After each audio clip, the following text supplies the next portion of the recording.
1, 2.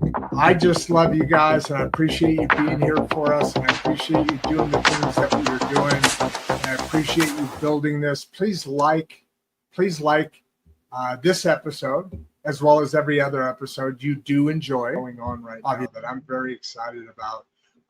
And I see Doge, and I see the realignment of the educational system coming together for a real unique opportunity that we haven't had in a long time. And that's exciting more and more each day. It all comes back to coming back to yourself, taking your, you have 3 brains, right? You have the brain of the head, you have the brain of the heart, and you have the brain of the gut, gut instinct, right? I would love to really be able to get into some comfortable situations where we can start feeding back into the community that we haven't had in a long time.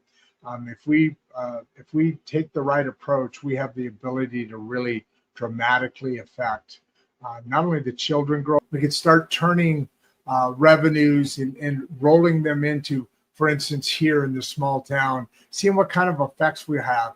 We have coming up very shortly, as much as we should. And I think this is probably the strongest because it has emotion as well. And then those 2 signal to the brain to send out the chemicals that do the work that needs to be done according to whatever I have already talked a little bit about it with Emma on Emma Lynn and Grandpa Rodd.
Man, I'm sorry, guys. I don't know how my mic got muted, but I ended up getting muted. But you could support the show. That's how we keep this all growing, and how we keep bringing voices like this to the table. So I just want to kind of break into what we're getting to on today's show. But before I do that, I just want to thank our strategic partners, the Regeneration School Project and Voices at the Table. Thank you for helping us build spaces where dialogue isn't performative and honestly thinking isn't outsourced, and where growth isn't confused with branding. Because today's conversation requires that kind of ecosystem. We're living in an area where everyone has language. We have therapy language, right? We have trauma language. We have nervous system language. We have shadow work language, right? And we have masculine, feminine polarity language. We have healing journey language. We can describe our patterns. We can explain our childhood. We can name our attachments, our attachment styles. We can diagnose our parents. We can articulate our triggers, and yet divorce rates aren't collapsing. If anything, they're increasing, like 70% now. Addictions, they aren't disappearing. Avoidance is not shrinking.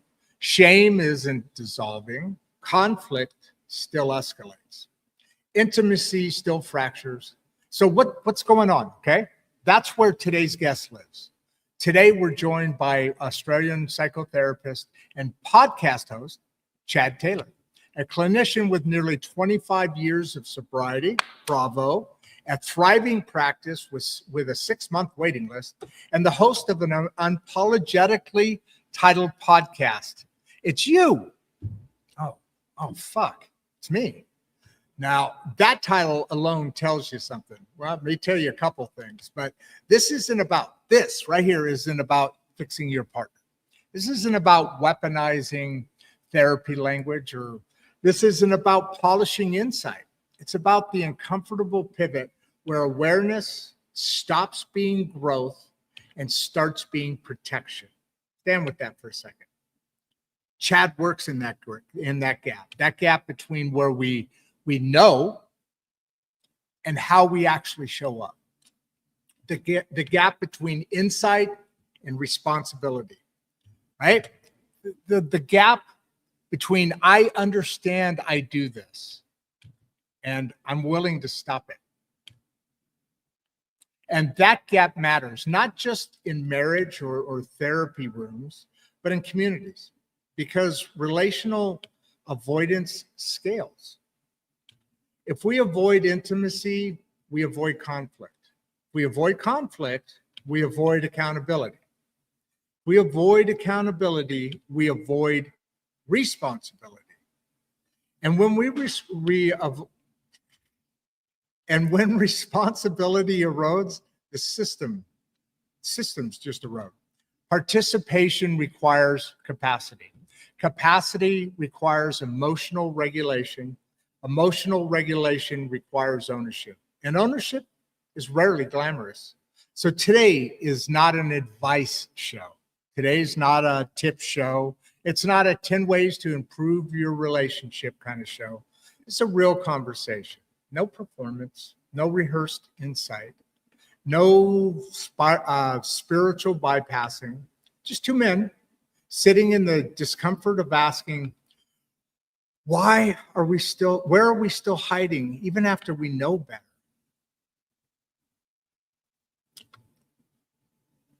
Chad, welcome to Insights and Straight Talk. How you doing, brother? Can you not? Oh, wait, I can't hear you. Your chat. How's that? There you go. Perfect. I was just sitting backstage here, smiling and nodding, thinking if I ever become famous, I know who my PR guy is going to be. You know what? I love this stuff. You know, I grew up. I built a machinery business over 30 years, and my favorite part of that business was marketing and sales and marketing of that, and out of that marketing, we started doing like interviewing leaders, and then I found my hook. I mean, this has become an addiction. I do them 6 days a week. Wow. Chad. Yeah. Hey, by the way, I forgot to mention back there in the green room, one thing we kind of like to do, and I'd love you to do this for me if you would, the inflection point. So you're on a journey now, right? Obviously, I know why I started my podcast, why we do this. We're at 500 and almost 70 shows now, I think, in the last year and a half. But that inflection point matters. It mattered, and it matters still today. How about you? What was the journey? Some people have gone back to birth. I don't know if you need to do that, but what is that point that puts you on the journey that brought you here to us today? Wow, that's a good question. For me, I suppose it's whenever I speak to someone, whenever I wrote this book, whenever I do any of this stuff, it's hopefully reaching someone like me when I was younger. You know, I think if I had been able to get this message when I was an early teen or mid-teens, maybe I wouldn't have fucked so many things up for a long time, and maybe I would have, right? Because that's the journey of life. But this, I'm going straight into it. But this, especially my book, doing what I do and loving what I do. The book, I wrote the book more. How can I reach more people? Not how can I make more money. Like I don't really give a fuck about the money, to be honest with the book. It's more, how can I maybe make a difference to somebody's life? And if one person gets this book and their life improves, the job's done. Oh, by the way, okay. Oh, you already did this, I think. In the private, is that your contact info? Oh, I can't hear him at all. Yeah. Okay, that was yeah. I didn't even notice. I don't know how it happened. It just clicked over. We had a little sound issue this morning, didn't we? Did. Back and forth. the gods were playing with us. Later on in the show, or anytime between now and whenever the show kind of starts to wind down, can you put your contact information in the same place that you put that note to me? And Yeah, I sure can. and that way I can, because you know how it is. You've got a podcast. Somebody will show up a minute after the show ends or a year after the show ends, and they say, "Oh, I wish I would have been able to ask Chad this or do that, whatever." Your book information or whatever you best want to be contacted. However you best want to be contacted. We also put it in the. So this show goes out live, and it's basic. It's not edited. It is the link that you have is where that show constantly says. But what we do go back in and redo the description after it goes out, because then it's a matter of your contact information, your book, all that. So it gives a lot more of that information. So that should be helpful. But if you would do that too, that, hey, we're here for a reason, right? We're doing what we're doing because we need to tell people about it. So go on with your story. I would greatly appreciate that. Yeah, so on that, if you just type in "it's you, oh fuck, it's me" anywhere, you'll probably find my podcast, my book. I'm on Instagram. Where do you stream? Where do I stream? Just at the moment, Spotify, YouTube. I don't do video yet. Okay. Oh, you don't do video on YouTube? Not on mine, no. I've got it. I want to start doing Spotify. That's the big one. I've been doing all this. We're up to like 25,000 subscribers in like a year and a half. So the message is really taking off and holding. And, we're getting 2-3 subscribers on average a day now. But Spotify's the monster, right? That's where I hear I'm shutting 90% of the audience out because I don't have to, just because it's video, I strip that, and send the sound. I'll send you an email. I will be on Spotify. I'll send you an email how to do it. Pretty easy. Please. Yeah, please. I appreciate that. I've been talking about, I think within the next week, we'll probably tear over there or do something. We're just cleaning everything up now. And by the way, we have over 200, almost 200 people on right now. Jumping in real quick. Yeah, hey guys, yeah. Just let me know if you're from the US. The future's pretty bright. It's Wednesday morning here, so come and see from the future. It's pretty bright. We know we're going to have some awesome advice here today because we are getting advice from the future. By the way, the crowd showed up really quick. I this is not typical. I mean, I told you one person showed up an hour before the show. I don't know how they got in here, but they I don't know how they got in here, but they left a message that they wanted to do a podcast with me. It was funny, but anyway, so moving on. So you do the podcast. How often do you do that? I release one every Wednesday. So for you guys, it would be Tuesday night. So one just came out. One of mine came out as we started here. Would have released, would have dropped on Spotify. You know what would have been cool? You could have done this. You streamed at the same time to your YouTube, right? That would have been pretty. Right now, we're streaming to YouTube, LinkedIn, and Instagram right now. Perfect. So those are there and available for your access at any time. So on the show itself, go ahead. I was just going to say, funny enough, I think my mind might have clicked. I had a guy want me to go on his show the other week, and I did a podcast, and I've had his partner or ex-partner, actually. It got pretty juicy. it was almost like a therapy session on his podcast with himself. It was phenomenal. And Oh. I've had his partner or ex-wife reach out a couple of times and ask me to allow her on my podcast, but I'm not Jerry Springer, so that's maybe who had messaged you saying they wanted to come on the Oh. podcast. So it was, Is the lady a blonde by chance? I haven't actually spoken to her because it's Okay, not really okay. my style to You, let you people know, air their no. dirty laundry, and it was on his Oh, show, not even on my show. So oh, dude, you attract some pretty heavy gear going on, yeah, man.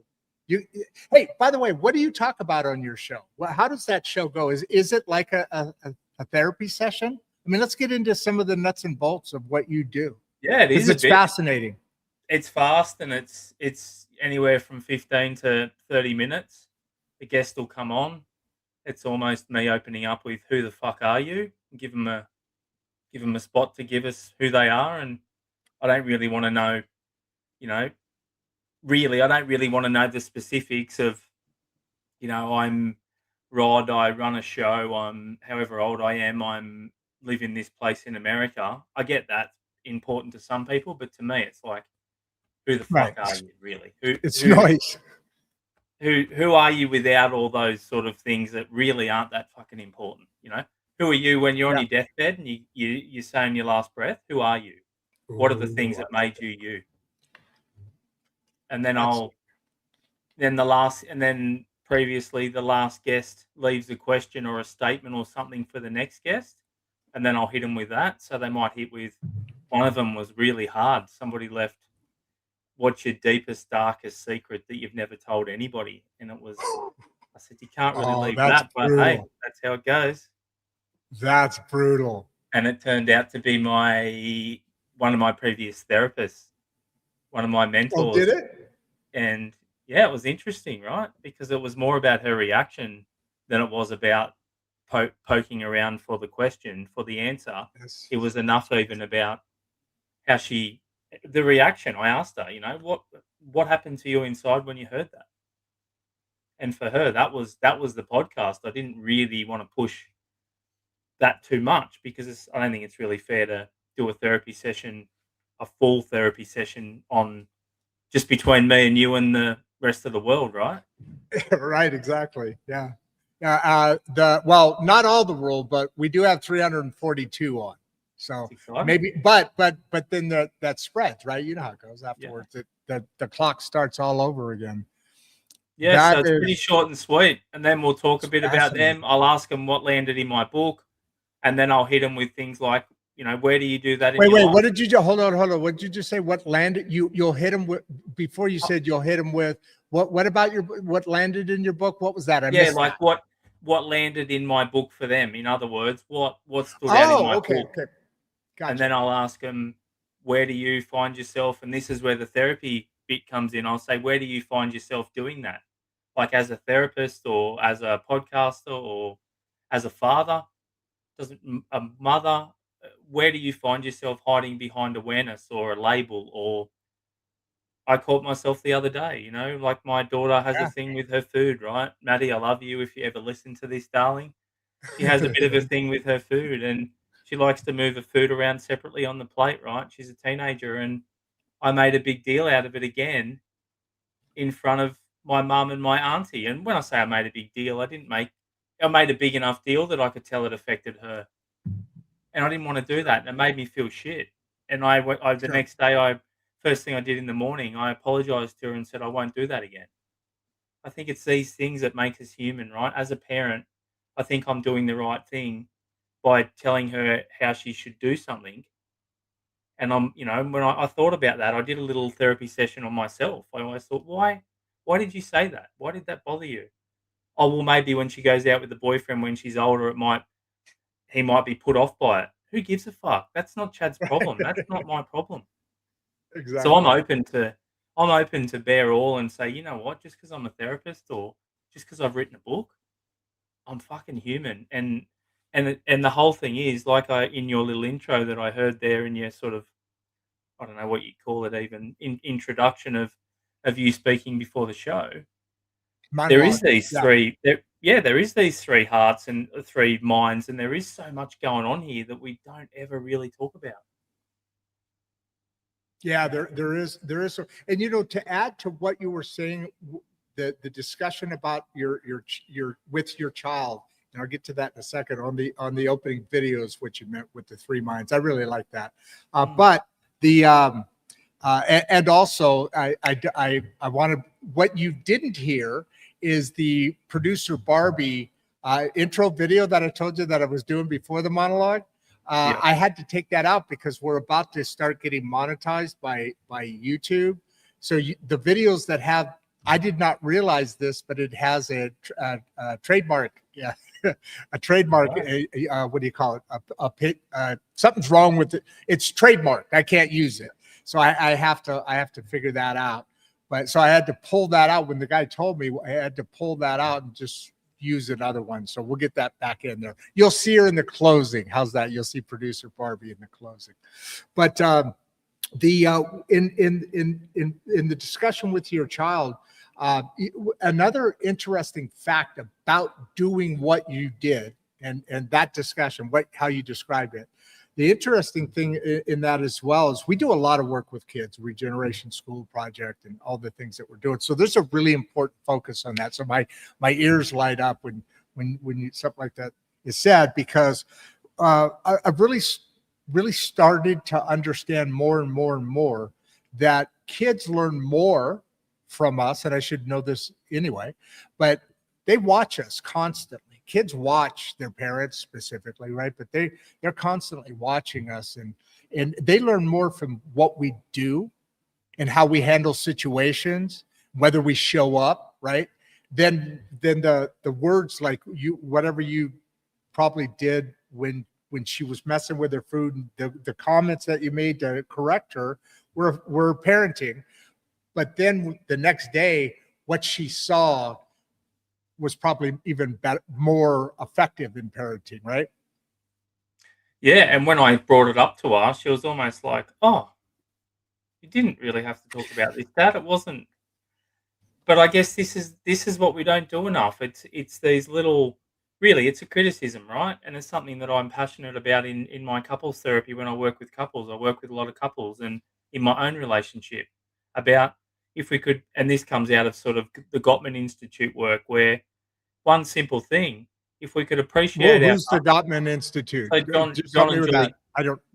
John and What is Julie it? Gottman, John and Julie Gottman, they've designed, I suppose it's programs, courses you can do on couples therapy.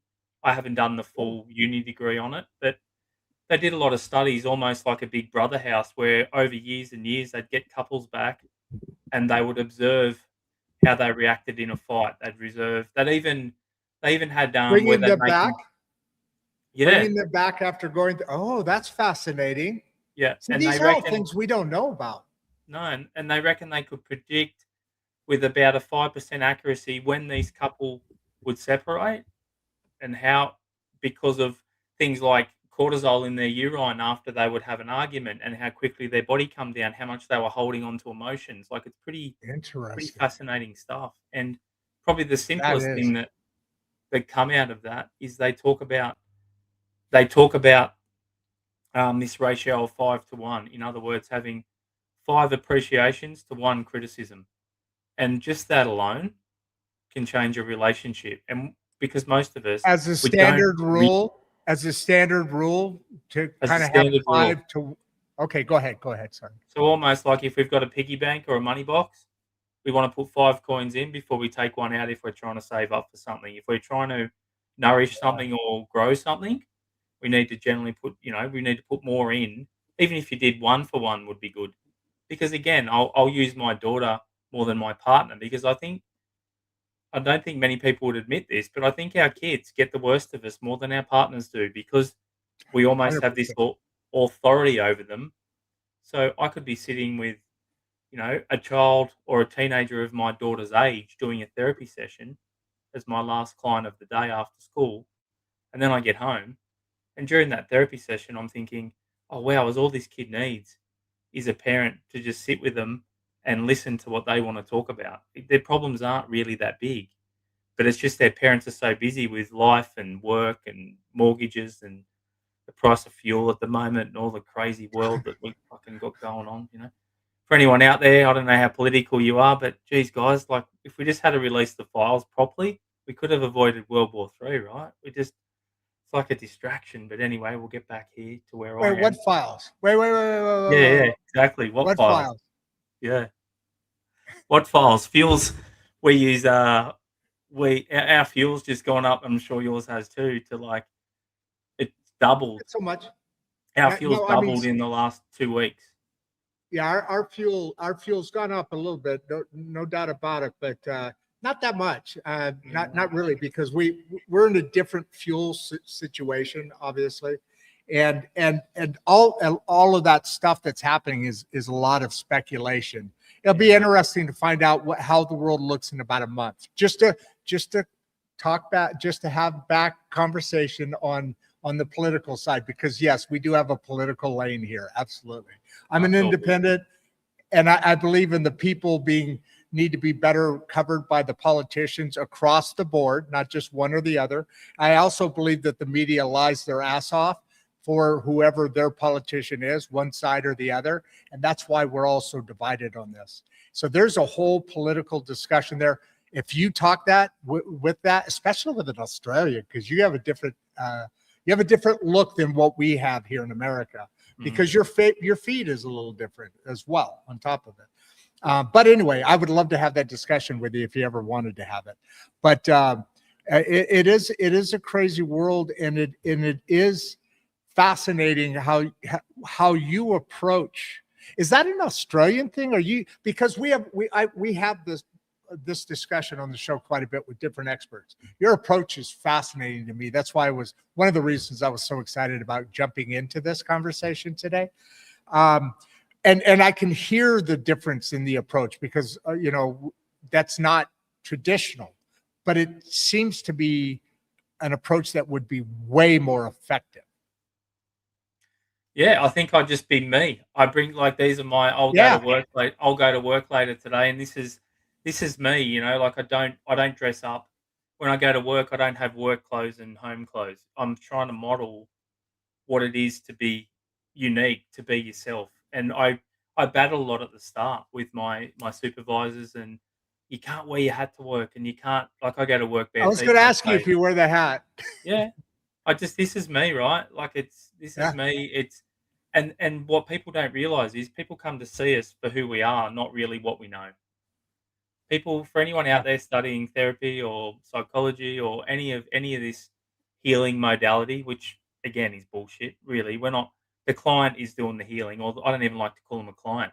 The other person with me is the person doing the healing. I'm just observing, really. I'm just hopefully being a channel for the universe to give them whatever they need. It's not what I know.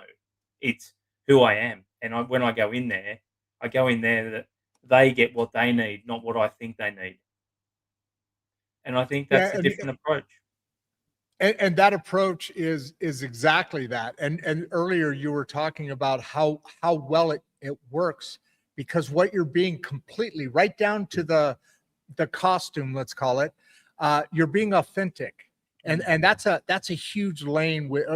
I can't support that anymore, possibly being a mere human, but that is being authentic changes everything in a relationship or a reaction or an acceptance, or in your field, most importantly, the effects of how they take the information that they exchange back and forth with you during those episodes for a better result. And it's because you're authentic, and it's obvious. So what you say isn't rehearsed. It's authentic, right? I mean, that's what it's all about, inside out, man. And that's what and by the way, I've got some people here congratulating you on 21. I thought it was 25, but is it 21 years? I thought it was 21, but is it 24? 25 years. 24 at the moment, and 25, day at a time. It'll be my sobriety date is the 16th of April, 2001. So we've got a 24 at the moment. Congrats, brother. Congrats. So would you read that out loud? Would you read that out loud for me, please? So Paul Jenkins has said respect for 25 years sober. That's inspiring. Thanks, brother. And a lot of That work is goes awesome. into that. I'm very passionate, as you would see in my book, Rod. I'm very Yeah. passionate about the 12 steps of recovery. I'm very passionate about that whole model that really it's about, I'm not, a lot of people don't like things like AA and Alcoholics Anonymous and things like that because they feel like it's almost a label. But for me, it gives me an understanding of what's wrong with me that, I truly believe that I have an allergy to alcohol and drugs, and when I take them, that the allergy manifests in wanting me to have more. And I don't know if you want to talk about this quickly since we're on this topic, Oh, but for God's sake, no fucking way would I want to talk about AA, even though I've mentioned it about 80% of the times that we're on the show. Because I'll add to your description of AA. AA was the first time I felt a sane, normal part of something. Because the beauty of AA is you walk in there and you walk into somebody just like you. You're just you, and you can be just you because you're just, I don't know how to, you're just you, and you're just you, and you're just you. And they love the stories. And I've never felt more at home at a place than at a AA meeting. Too many A's in there. It's a beautiful place. I'd love to talk to you about it. Go ahead. yeah, it's amazing. So I was 22 when I ended up in a rehab, in a detox facility, which I had no idea when I turned up Oh, there. you went all the way to detox, huh? Hardcore. Yeah, so Oh, when I wow. was taken there, yeah, I had 32 jobs. In the last 2 years of my drinking, I had 32 jobs, and it wasn't because I was getting sacked from every one of them. I was just the type of person that was unreliable, and I'd turn up, you know, Sunday Sunday night, I'd still be drinking from the weekend, and then I'd turn up Monday smelling like grog and not being Oh myself. my God. So then I, I'd I had a I had a lead on one of I that machinery business. I had a lead that was by far best talent wise. I mean, generational plumbing kind of guy, right? Really well. But my God, it just became to. I literally let a couple things go, but he started showing up on job sites or not showing up at all. sounds like me. Right?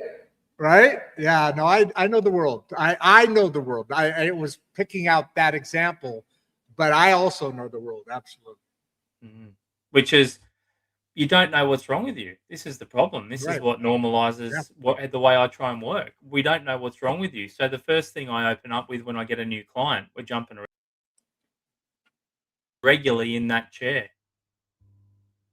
I'm I'm regularly in sorry. that chair that you are. Like I'm I regularly. I I have to totally apologize to you because so far in this show, I have just dumped myself all over the place, and it's just a shit show right now. You got to take over. You're the pod. Please make this show professional again, because I'm struggling with it right now. I'm gonna go read some stuff. Please keep my audience here. Keep our by the way, 500 people. Keep our audience here. You got a big Exciting. fan base. Make us professional again, would you, brother? I think you've got the wrong person for professional, but I'll do what I can. So for me, I guess it's the way I try and work is when someone comes in, the first thing I do is I let them know, hey, there's nothing wrong with you turning up here today. It's not you're not here because you're broken. You're here because you want to be better. And I also let them know that I'm pretty regularly in that seat that they are. Like obviously in my therapy room, I've got a seat opposite me and I've got one off to the side for when I do couples therapy.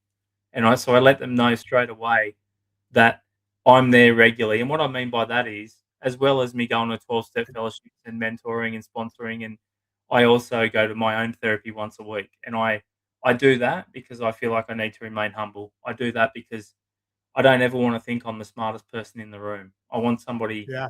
further along the journey than me.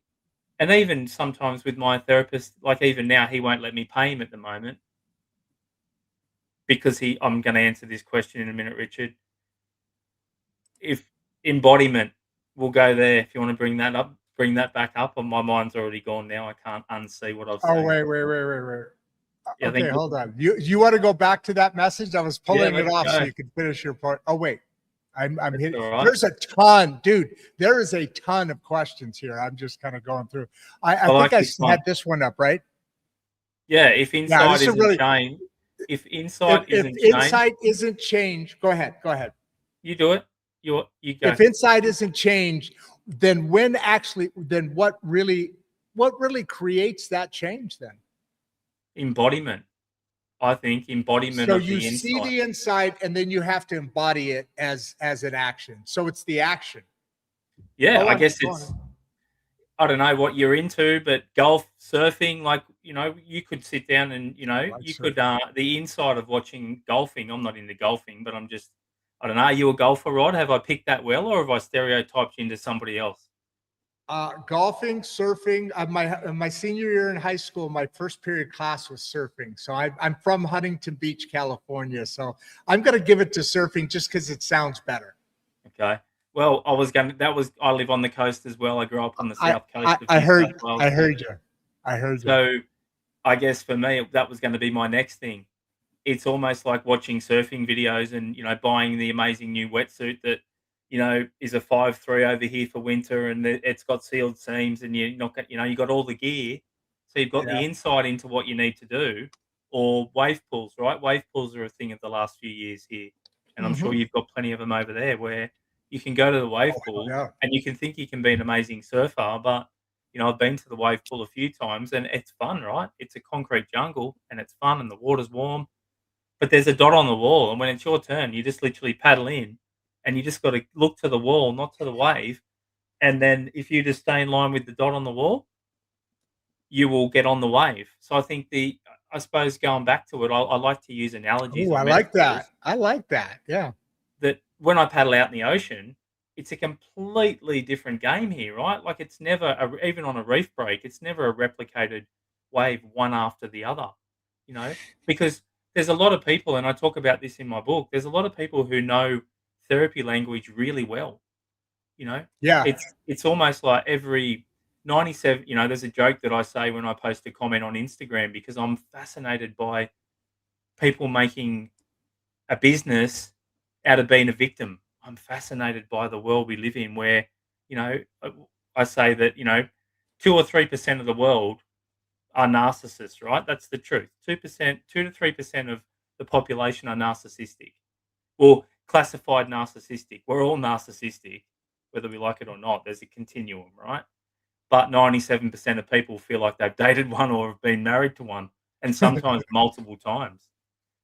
So that's that insight. The insight, and another thing I love is those sort of statements like, if you become a victim, if you take on the embodiment of a victim, you end up becoming a perpetrator because unconsciously that energy needs to get out. So I am still going on this question. Interesting. I don't think there's a one line answer to, if it is an insight, what is it? It's like I know that I shouldn't say certain things to people, but I say them. I'm meditating every day and I'm reading every day and I still fuck it up. So what takes change, I think a bit like going back to AA because it always will go back there for me. It's about making the amends. What makes change is, and this is probably something important for the people that are listening.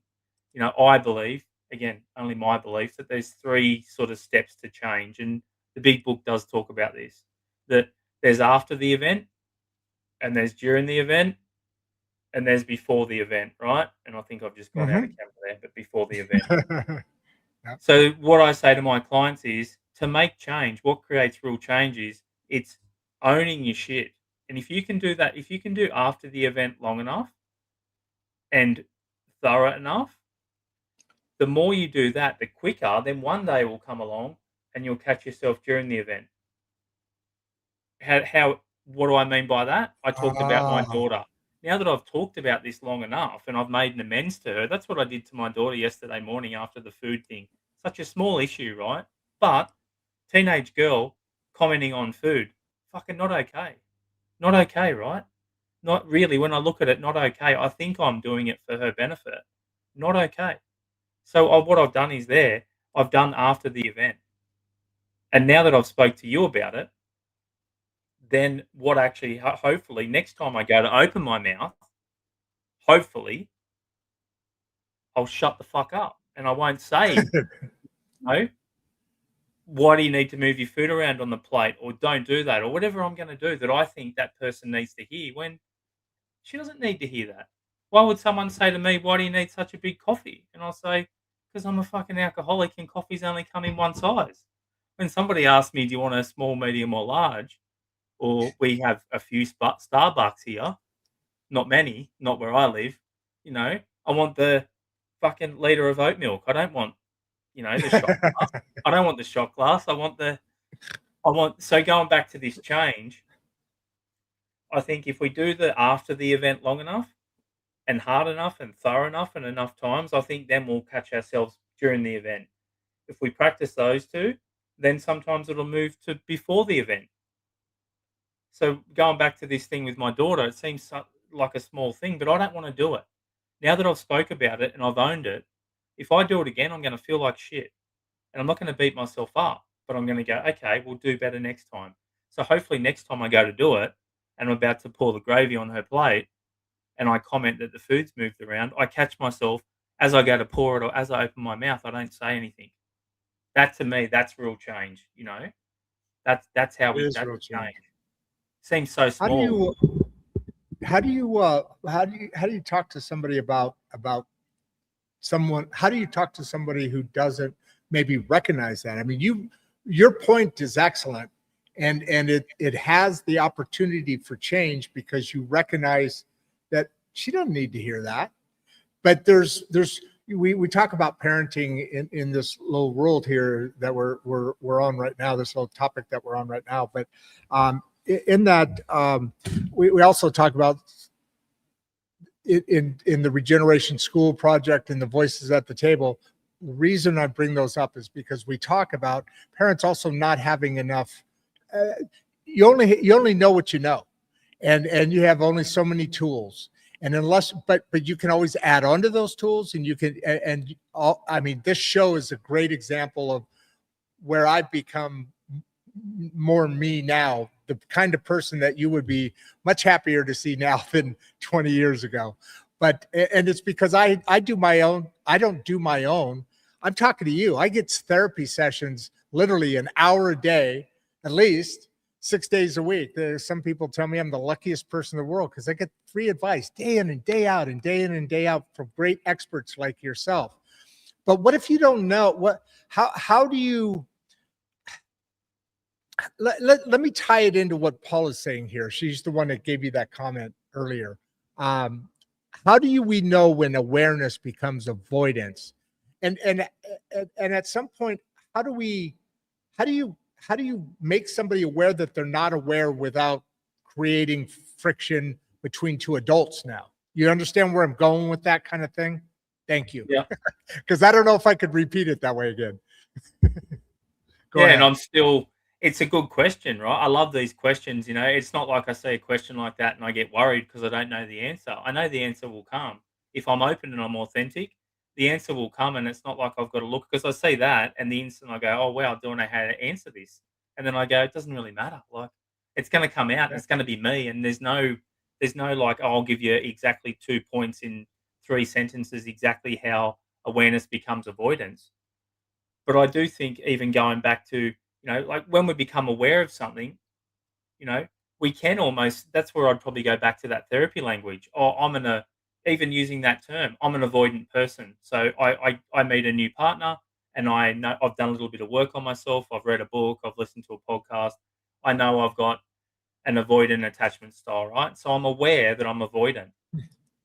Okay. Do I actually just fucking wear that like a new mask, or do I wear that like a new pair of pajamas? And I just, I write this in the book. Does it allow me to be more of a fucking nightmare in that relationship of being avoidant and just saying, oh, well, that's just because I'm avoidant? Or does it actually allow me to say, oh, yeah, look, can you call me out on this stuff? Can you call me out on being avoidant? And I might be using it to a different analogy here, because I am really trying to process the question. It's a hard question, right? When does awareness become avoidance? And I'd probably want to close my eyes and think about it for a little while. But I suppose, I think anything that awareness is one part of it. Even when we look at the serenity statement or whatever, big part of it, right? It's a big part of it. It's a critical part of it, right? It's the first 100%. step. Like if Yeah, I'm not aware of something, I can't do anything about it. So exactly. 100%, the first step to anything is being aware of it. But then I have a choice. Then I have a choice. It's a bit like me, like coming on here and talking about pouring the gravy on a plate. There might be people out there going, "Fuck, I don't want to waste an hour and a half of my life talking about gravy on a plate." And just reverting back to what you said, I am so lucky with what I do. I'll see, last year was too many. I've got a bit of burnout because I love what I do, right? With you, with your 6 podcasts a day.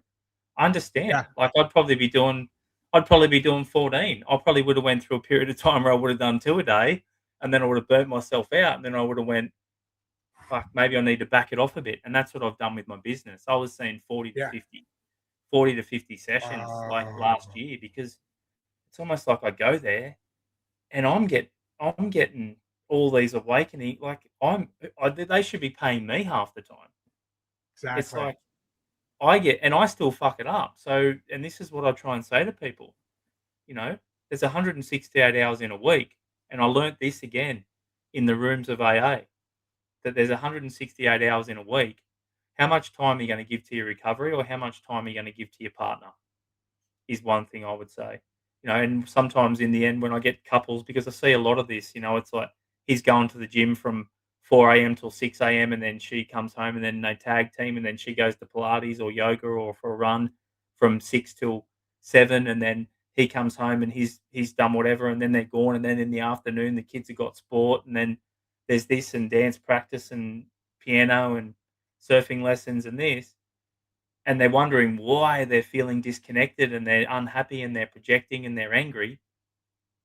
And we do this sort of mathematical equation where I'll go, okay, well, 168, and then we minus roughly 50, because seven sevens are 49. That's hopefully our sleeping. That's gone.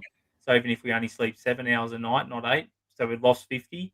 And then most of us work around 50 by the time you got a 38 or 40-hour week job, getting ready for work, driving to work. So we've lost 100 out of 168. And then we add in 2 hours for the gym every day. There's 14 gone. Maybe surfing 3 times a week, 2 hours there.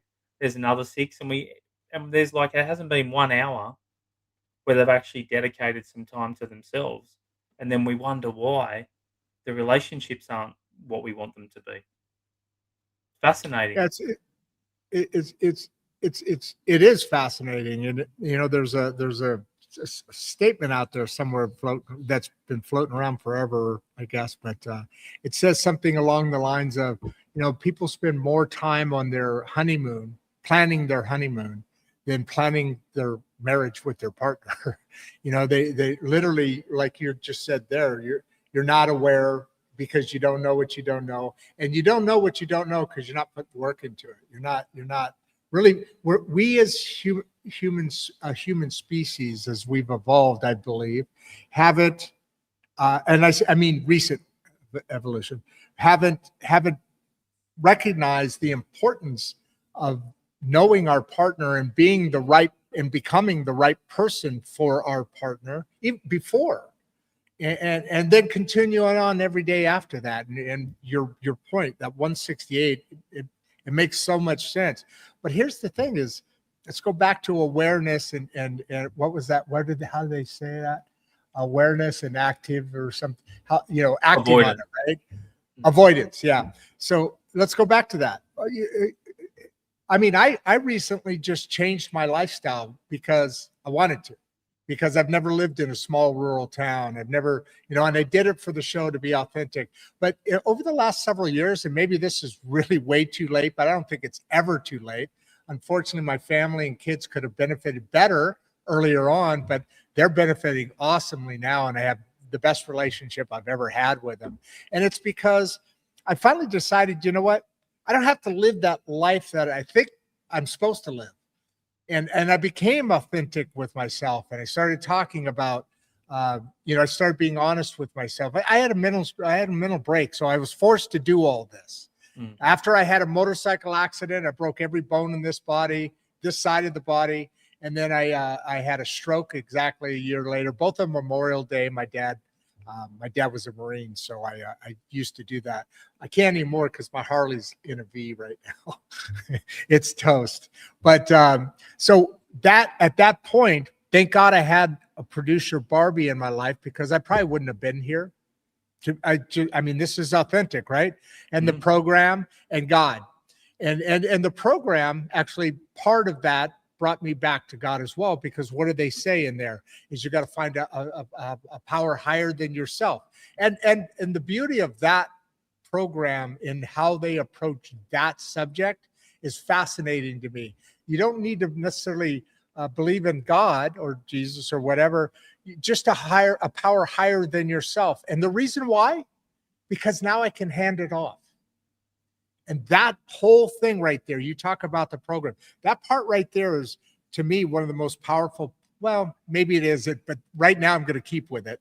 One of the most powerful parts of the program, because that's a fascinating way to be able to go into having a power higher than yourself, even if it's just a program, some people say. But that's beautiful. I love that. I love that. Yeah, I love to hear that. I just want to jump in quickly on that. And whether whether you believe in science or whether you believe in a man on a cloud, or it doesn't really matter what you believe in, right? I believe in, Correct. whether we want to admit it or not. Even if we look at what science says, if we trace back all of us far enough, we're going to funnel back into the energy of the Big Bang. So we have to be connected anyway. Like all these spiritual 100%. teachings and religious faiths and whatever they are. And I talk a lot about this in my book. I think this is part of the problem. We've lost this way of life. We've lost, most of us now, we worship money, which is what's going on right now in the world, right? We've stopped worshiping something deeper than us. And like I said, for anyone out there, I don't go to bed doing a Hail Mary and 3 Our Fathers, because that's not my style, right? I do Right. check in with the universe, and I'm grateful to the universe. But to me, there's an energy out there that must have, again, I speak like I know it, I wasn't there, but 16.5 billion years ago, science says a big bang went off and the universe got created. That's enough for me to see that, you know what, like, even if I don't want to believe in any of this God or any of, if you're fearful of that, and the big book, I love the way, even in 1935, or 1939, it got published. I love the way they talk about, we believe in things that we can't see every day, yet we don't want to believe in an energetic power that created the universe we're in. But yet we'll go and plug our mobile phones into the USB port, and we just take for granted our phones are going to get charged. And if they don't, we start pulling it in and out, and we think, oh, this cord must be fucked. You know what I mean? And you know what? There's a million things that could happen. The power source could be out at the grid, right? The transformer outside your house, the line coming in, the circuit breaker could have flipped. The PowerPoint could be faulty. The base could be faulty. The switch could be faulty. The cord could be faulty, and the phone could be fucking faulty, right? And what I'm saying there is, at the end of the day, we just want the phone. And I haven't talked about this before, so I'm running this analogy. This isn't rehearsed. I've never even talked to myself about this. But we see the end thing of, we put the cord in the phone and it doesn't charge, and we get the shits, right? We're reacting. Fucking phone. There's so many things there going wrong, and I love that AA tells me exactly that. To get a source, to get a power greater than, to see that there's something out there that's greater than me. In other words, I'm not the most important person in this room here, right? And I'm never gonna be. Yeah. I'm never gonna be. Well, I don't want to be. well, and adding to that, I mean, I'm not the most important person in this world, and that's a great relief. That's a responsibility that one needs not to carry. So super. But on top of that, what an amazing feeling to, when you have a power greater than yourself, you have the ability for that power to take that off of you. Because part of recovery is also forgiving yourself through a series of process, right? And the first of that process is giving it to something else, giving it to God. In my case, giving it to God, or if you have to give it to the program, whatever that higher power is, because that part of the program allows people to start the healing within themselves, right? And then be able to reach out and heal the bridge that they burned down how many millions of times across the way. That ability to be able to just, if you don't have a power higher than yourself, that you know the term compartmentalizing, right? That compartmentalizing stays there. That's why I had the break that I had. I'll never forget it.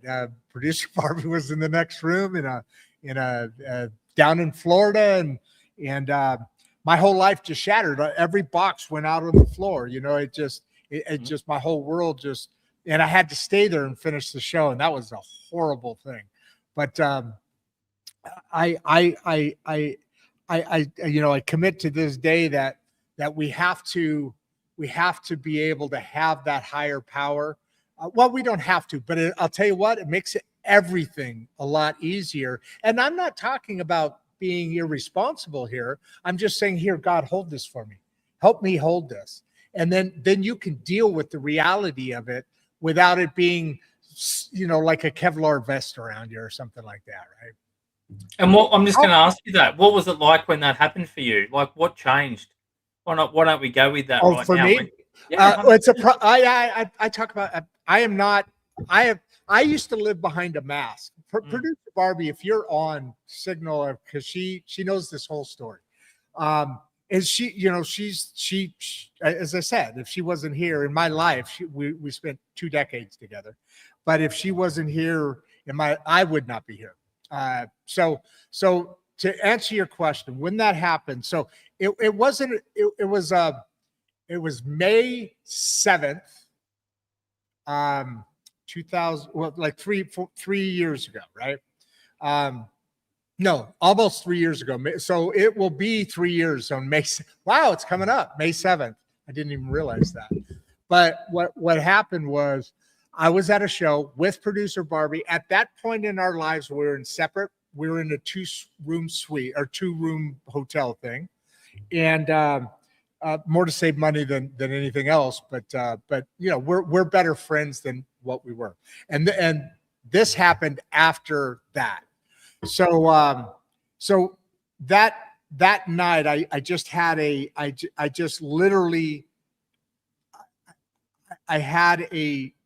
moment in time where I just everything just blew out of me, and I started sweat. I sweated like, first of all, what I did is I threw a bunch of glasses and just went berserk, right?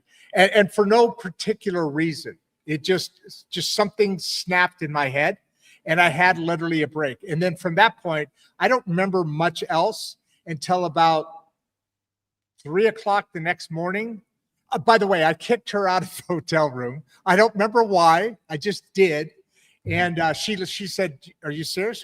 And she ended up going back to California. So then on top of it, that break occurred.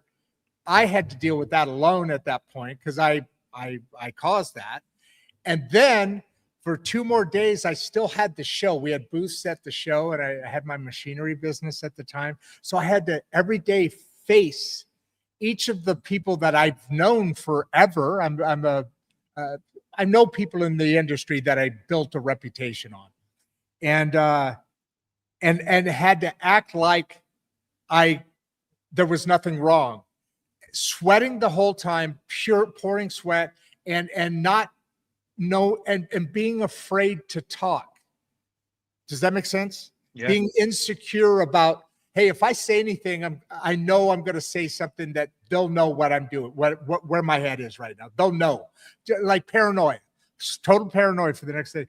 Then I left the show on that Friday, a little bit before the show ended, and I ran to my hotel, got all my bags and all that, got on the thing there. They had a rain delay, but I got back to my house, got back home to Chicago. I lived in Chicago at the time, and when I did, I could not leave my apartment for the next 2 weeks. I could not physically leave. I was afraid. I was scared. I was, I was contemplating a lot of suicide at that point. One time my dog saved my life because I didn't know what would happen to them if I died. So all of that was that part of my life. And I can go on. It gets a little more boring from here because now the recovery starts. But what happened was Producer Barbie helped me through that. Epsom salts, her talking, this, that, walking me through it, visiting me, and then connecting me with a professional. And honestly, that was the steps that started me bringing me back. I started writing my book, What the Fuck Happened, when I was in my 50s. And so I love your title, obviously. But the only reason I started this show was because when I wrote, because writing is very healing for me. So I wrote the book. I wrote not a book, a proposal, because it's a memoir, and so I started getting conversations with agents. They loved the writing, but they said, you need a platform. You got to be able to at least sell yourself. So I started this. Producer Barbie and I thought, yeah, we'll do this for a little bit, get a few people going. I've never gone back to the book. So the journey is, going through the inflection point in your life is probably roughly the same as in mine, just as it is in everybody's else's at that inflection point, or what people like to call hitting rock bottom, right? Mm-hmm. And at that point, you said something earlier, and I'm sorry for taking such a long run here, but I feel I'm taking advantage of having a therapy session with you here, because it's feedback and discussion is always critical. But now I forgot where I was going with that. Do you remember the last part before I directed? Because there was something I wanted to tell you, and I don't remember what it was I was going to say.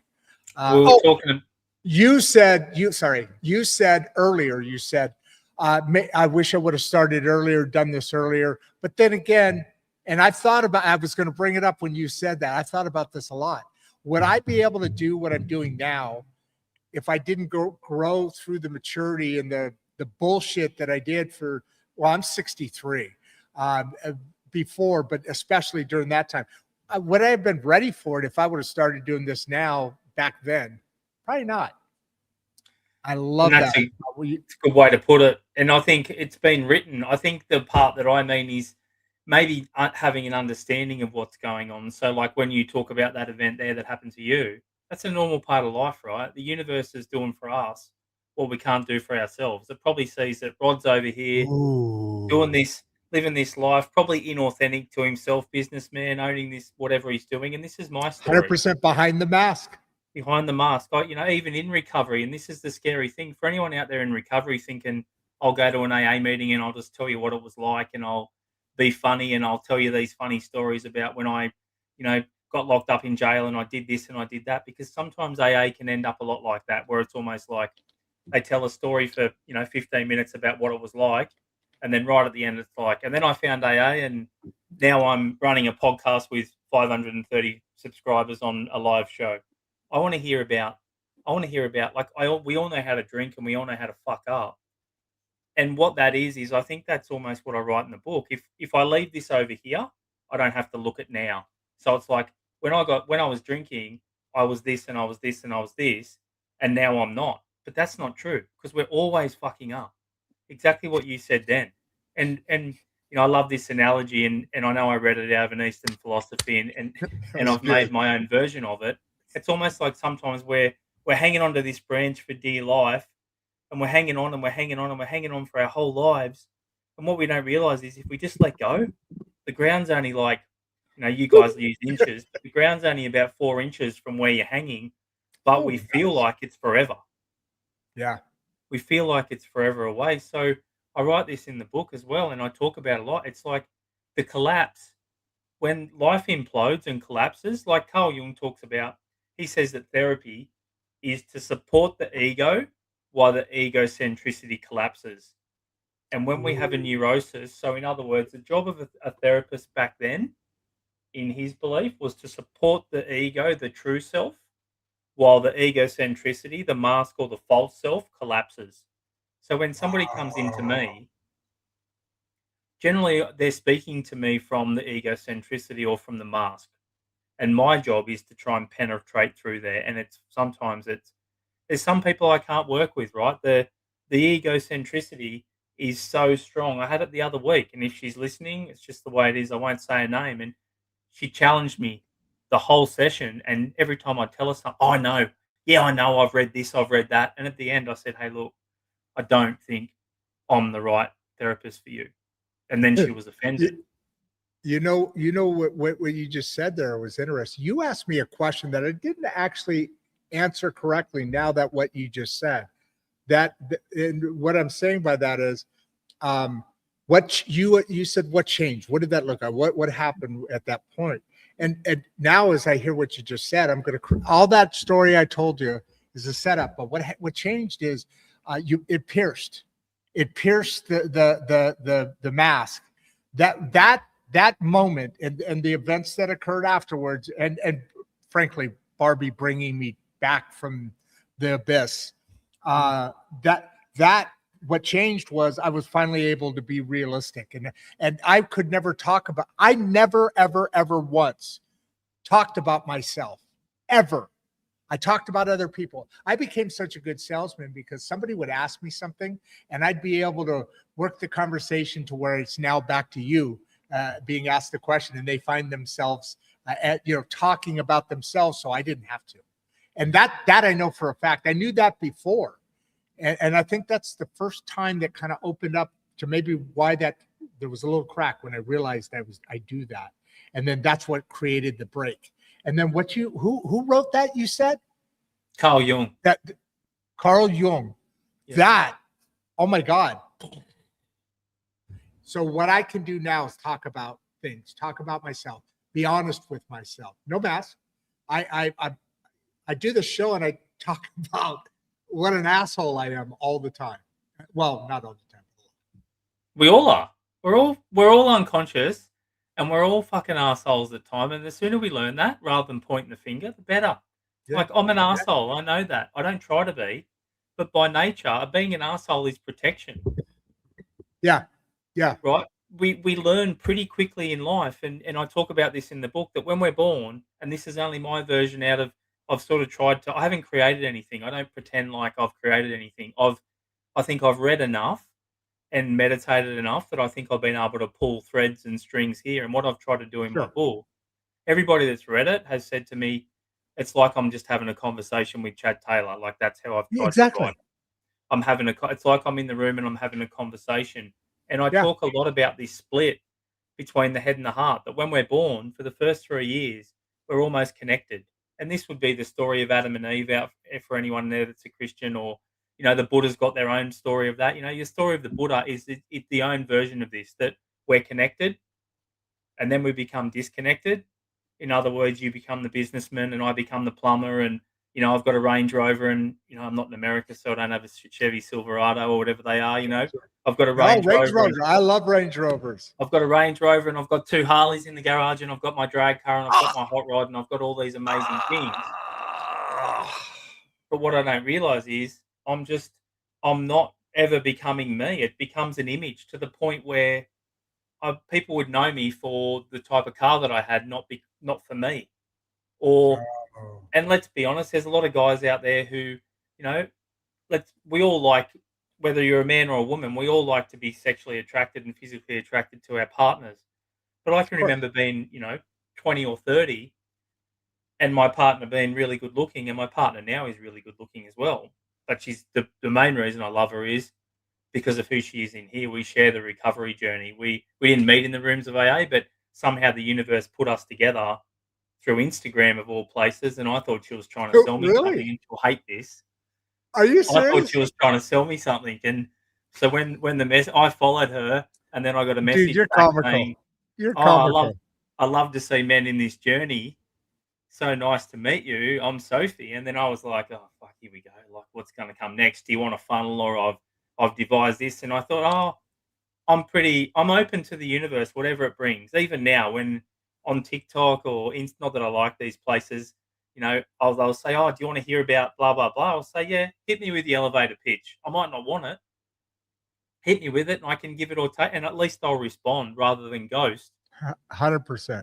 And just say, I don't know what's going to come. And I've actually had a couple of good things come, that I've spent a bit of money on advertising with people I normally never, an American guy. I love you Americans, because you're so, people are a bit taken off with the how I'm a bit like an American, right? Maybe it's my name. I'm passionate, and people can take that as arrogance, but I see it as passion.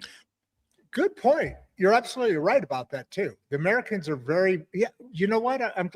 Wow. I never thought about that way because we have a bad reputation of being bully. Kind of like what our president is now, but very passionate, but comes across maybe differently. But I'm glad you said that. I really like the way you put that. We are extremely passionate and not necessarily always directed in the in the right direction, but. Yeah, I like Well, I that. think it's good to be I think it's good to be passionate as long as you're aware of what you're passionate about. Exactly. Yeah.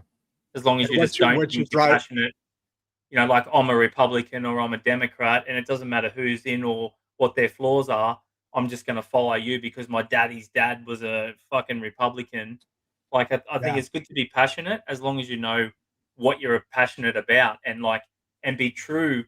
Is it a mask that's been put on you, or and are you a Republican because or are you Catholic or Protestant, or are you an atheist because that's what was put on you, or is it you? Most of us don't ever get to really break out of the conditions that were put on us, and it's so cliche, and that's why poets and guys like Rumi and like Sufi poets and Christian taught and the Buddhists, the Buddhist, the story of the Buddha, and I'm sure many people out there know it, is almost this Yep. story of Adam and Eve, where the Buddha was born into perfection. His father was the king, his mother died, so the story goes. His mother died in childbirth, and his father virtually made a pact to himself that he was never going to let his son see suffering or pain again. So he almost created a Truman Show 2,500 years ago. Is virtually what the story says. He created almost a Truman Show where as soon as someone got sick, he'd banish them out of the village. So his son grew up never seeing any suffering. There was this false, he wanted to protect him. Talk about protect, right? This is what the egocentricity does. So in a Yep. way, the story of the Buddha is the story of us, and the story of the Adam and Eve is the story of us, that we're born into perfection. Something throws us out of it, like your breakdown or my multiple breakdowns. There's not much difference between you know a, a admission to a psych ward and a enlightenment, right? Is it a spiritual awakening or a fucking psychosis? Depends on where you live and in what age. So that, and then the Buddha, just quickly going back to that, the story of the Buddha is he got married, he had a child, everything was perfect, but there was something in him that knew it wasn't right, and he left. And he left to search for the meaning to life. And then the stories go, if you read enough of it, that he tried all these things. He tried having sex with everything and everyone, and then he tried being abstinent, and then he tried overeating, and he tried starving, and he tried this and he tried that. And then apparently one day, he sat under this tree and he said, "I'm not going to get up until I find the meaning to life." And that's where 40 days apparently, and then Jesus, as the story goes, 40 days and 40 nights. Like there's this self-reflection, self-awareness that comes from saying that it isn't that. Is it that the Republicans should be in? Is it that we have Labor and Liberal over here, same sort of thing? And I'm not fucking either, because I think somewhere in the middle, like capitalism doesn't work and communism doesn't. Well, communism would work, socialism would work if the hierarchy fucking didn't end up becoming egocentric, right? This But is a problem. they're gonna every. You know how I've heard capitalism described this way. Capitalism is the a horrible, terrible system of governance, except for every other case, because of what you just said. Socialism, communism, it comes back to a person. Our capitalism, I think, is a little bit better because we additionally have that which sometimes really gets frustrating, but we have that ability to talk. We have the freedom of voice. We have the freedom of discussion. Where in Europe, I mean, if you have a meme and you criticize the government, you could go to jail. So that little tiny thing right there creates, I think, a lot of difference in the way Americans approach things in the rest of the world. And I haven't noticed that but before. And interesting enough about what you were talking about the different religions. You're picking up different points, and we talk about these things on the show because they're always fascinating because they're all tied together. All these things are all tied together. And to add to the religious discussion that you had, it was interesting what you said between Buddha and Christianity, for instance. And I'll go on to the Jewish religion and in different aspects. But I'll tell you right now, that's something we really think about a lot on this show, because all the books are the same. I mean, the stories are slightly different, but you just brought it up, 40 days and 40 nights. There's floods in each of the religions. There's God. Every single religion, there may be slightly different prophets in some cases, but everyone believes God is God, right? God is in all the religions. I mean, and the Jewish religion the Torah was taken from the Jewish religion. The Jewish religion believes highly. I mean, the real Jewish religion believes in reincarnation. Why? Because it's something you said at the very beginning of what you were just talking about of religion, which is the Jewish religion believes this, and it fascinates me, that every person on earth, whether you're Jewish or no matter, religion doesn't matter. Every person born on earth is perfect. When that is a perfect person. And when you come to earth, when your soul comes to earth through a baby, it's for one purpose only. And that purpose is to complete the life of that soul. Because at some point, the soul, if it is still in that pool, in the pool of souls in heaven, if it's still in that soul, that means that its life wasn't completed perfectly. It was not yet completed. And that's why they believe that while youth death, like baby death, like a newborn death, is tragic. Of course, it's horrible. It's tragedy. I'm not talking about politically the abortion. I'm talking about if a baby just dies. In that case, what happens is that soul was so close to being perfect that now its body's time had served its purpose, and it went back to heaven, and then it goes to another place. We didn't get into that far deep into that discussion, but back to the point, all religions come back to the same thing, and this is what frustrates me about the human species, is because there's so much we know and have access and can, and if we're not mind numbed and we actually think and literally live our lives. By the way, we've been going an hour and 20 minutes already. I can't believe that. But while we're doing this, there's so much that we shouldn't have to. There should be an evolution, because they also believe that we're more. I forget what the word is, but we're more heavenly than we're actually heavenly. We're actually like the human species is a heaven, not an angel, but anyway. So you start, if you kind of really step back from your life and you really talk to people like you, and in your profession, I've had different therapists, and some of them are just like, I know more than you do. That's not that.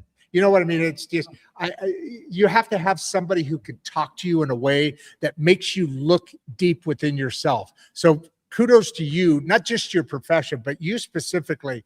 The people that work with you literally are given a gift, because that's an ability that we all necessarily don't have. Oh, it's fashionable even at times to go to a therapist, but do you really? But not always do therapy really work for people. Not necessarily because of the therapist, and probably not because of the therapist. Well, maybe a little because of the therapist, because you got to get me to open up. Now, you just got a flood all over you.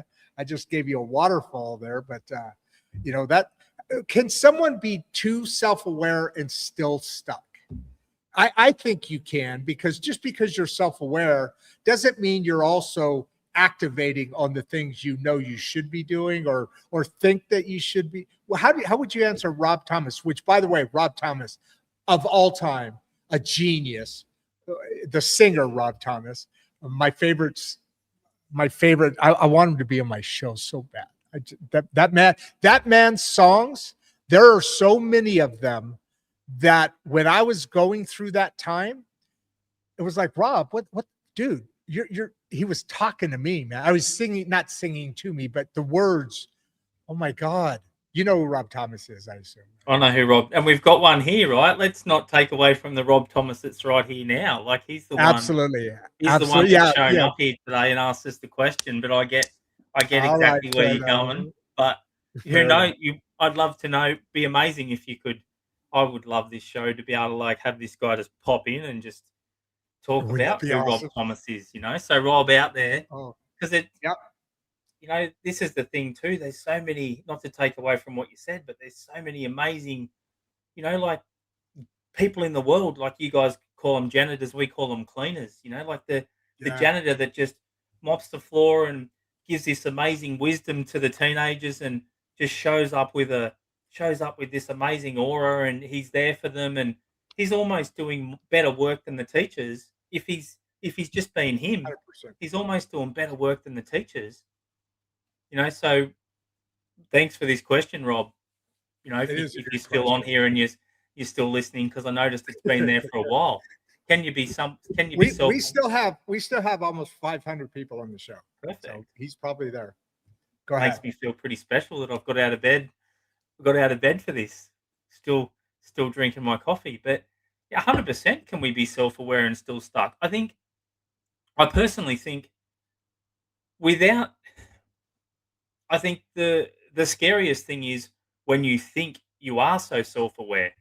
I think that's the biggest worry when you believe you're self-aware. Because I think Oh, the the American Indians talk a lot about the black wolf and the white wolf. That when we're born, we've got a black wolf and a white wolf inside of us. We're born with them, and the Christians and call it, the devil and the angel, or the devil and God. And the Buddhists would talk about samsara and nirvana and all these sorts of things. So these opposites that exist everywhere, I think that we all have inside of us. And the problem is that, the parable goes that these things are in a fight to the death. This black wolf and this white wolf are in a fight to the death. And this American grandfather's telling his grandsons his story. And one of the grandsons puts his hand up and he says, "Which one wins, Grandpa?" And he says, "The one you feed." So where I'm going with this is we've only got to look to Hollywood or, even things like I have a fascination with hey, not fas- can you hold right there for a second? Yep. Because I've heard that, and yes, I love that. But you mentioned that heaven and hell, that's a religious inference from the Indian group. I always looked at it as something different, but is that religious inference? Well, what is religious? If you look at, I write this in Yeah, my book. If you look at the I word never thought religion, about that. the word religion comes from a Latin term legare, and if you break it down, legare means connection, and means again. So in other words, the real word religion literally means to reconnect. And what we're talking about again is, and I write this in the book, is the head and the heart coming back together. So the whole process Yeah, of all religions were designed to give us an experience of the head and the heart coming back together again and being whole. Simple. We see religion and most of us go pedophile priest, yeah. fucking man on a cloud, this control cult. The real word religion means relegare, reconnect, rebind, Wow. come back to being whole again. And it's when you hear things like that and it makes sense. So the American Indians talk about their version of that is the black wolf and the Yeah, white wolf. And yeah. it's a bit like I don't know what you call it, the yin yang sign, or like Yin yang. the Yep, sign of where there's a little bit of there's a white dot in the black side and there's a black dot in the white side. Like we can't yep. actually ever get rid of the egocentricity. We can't get rid of the, I suppose we'd call it, for any Christians out there, we can't get rid of the devil inside of us. And one thing I did want to say to what you said before was it's not out there.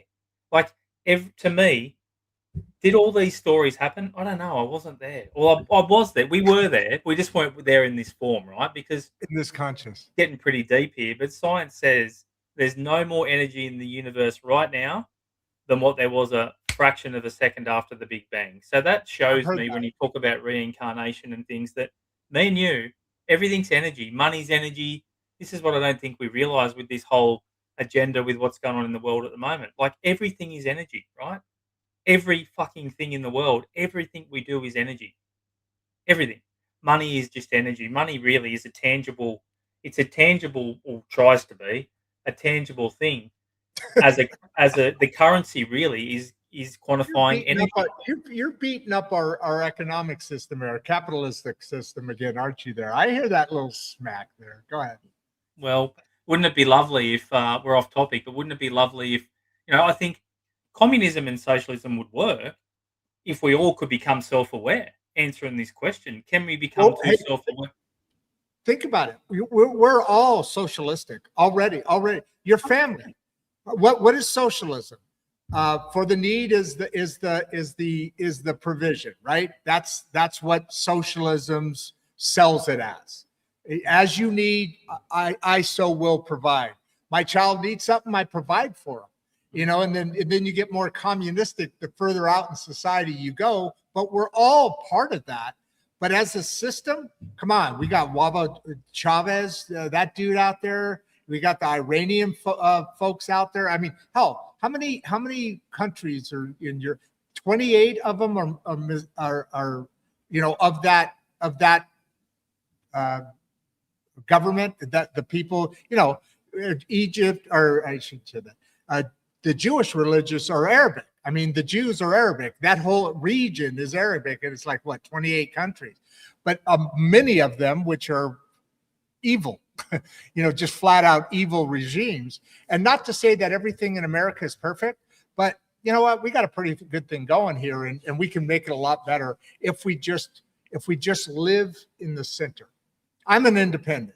And when I say the center, what I mean by that is the pendulum in all societies, ours, I'm going to point to us because I'm American. Yours, probably the same thing. It goes from here and we got to fix that. And it goes all the way over to there, and then it goes all the way over to there. And I believe the reason that happens is because the governments, they want to throw out shiny things, keep us distracted on what's really important, which is keeping the goddamn pendulum, keeping the damn pendulum square in the middle. It should only move like this.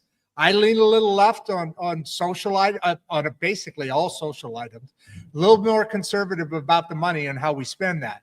So that's where most Americans are, and I'm not going out on a limb here, am I? That's how most Australians are, right? I don't think they know. I don't think anybody knows how they are. Even that, like, I'm going to challenge you on. I hope you're okay with this. I'm going to challenge you on that. Please. So, like, we believe that someone's evil because, and I completely understand, right? Like, I'm a bit. It's a bit close to home for me. My partner, Sophie, her dad grew up in Iran, so he's actually Iranian. So talk about close to home. So whenever no, the people are. I mean, am I wrong Yeah. about that? The people we love, they love us. 100%. We love them. They're the most like us, but it's the government. Go ahead. 100%. Finish your thought. I'm sorry. No, and I knew. By you the way, I meant bet that. she is beautiful. The skin is just amazing. She's an amazing woman. Her heart, right? Yeah, her heart is. Some of the smartest people too. They're highly educated. I mean, as a people, they would rock. They'd rule the world if it wasn't for the government. To be honest with you, they're smart. Go ahead.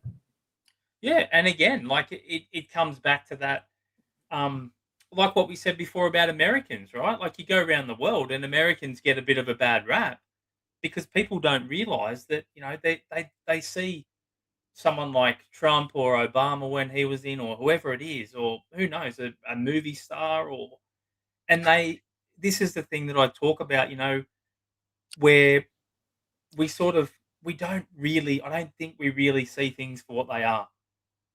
Any of us, me included, right? Because I would have had the same thing. Because a lot of people, people are in fear, right? With over here and everywhere. The reason why we do that is because we're fearful.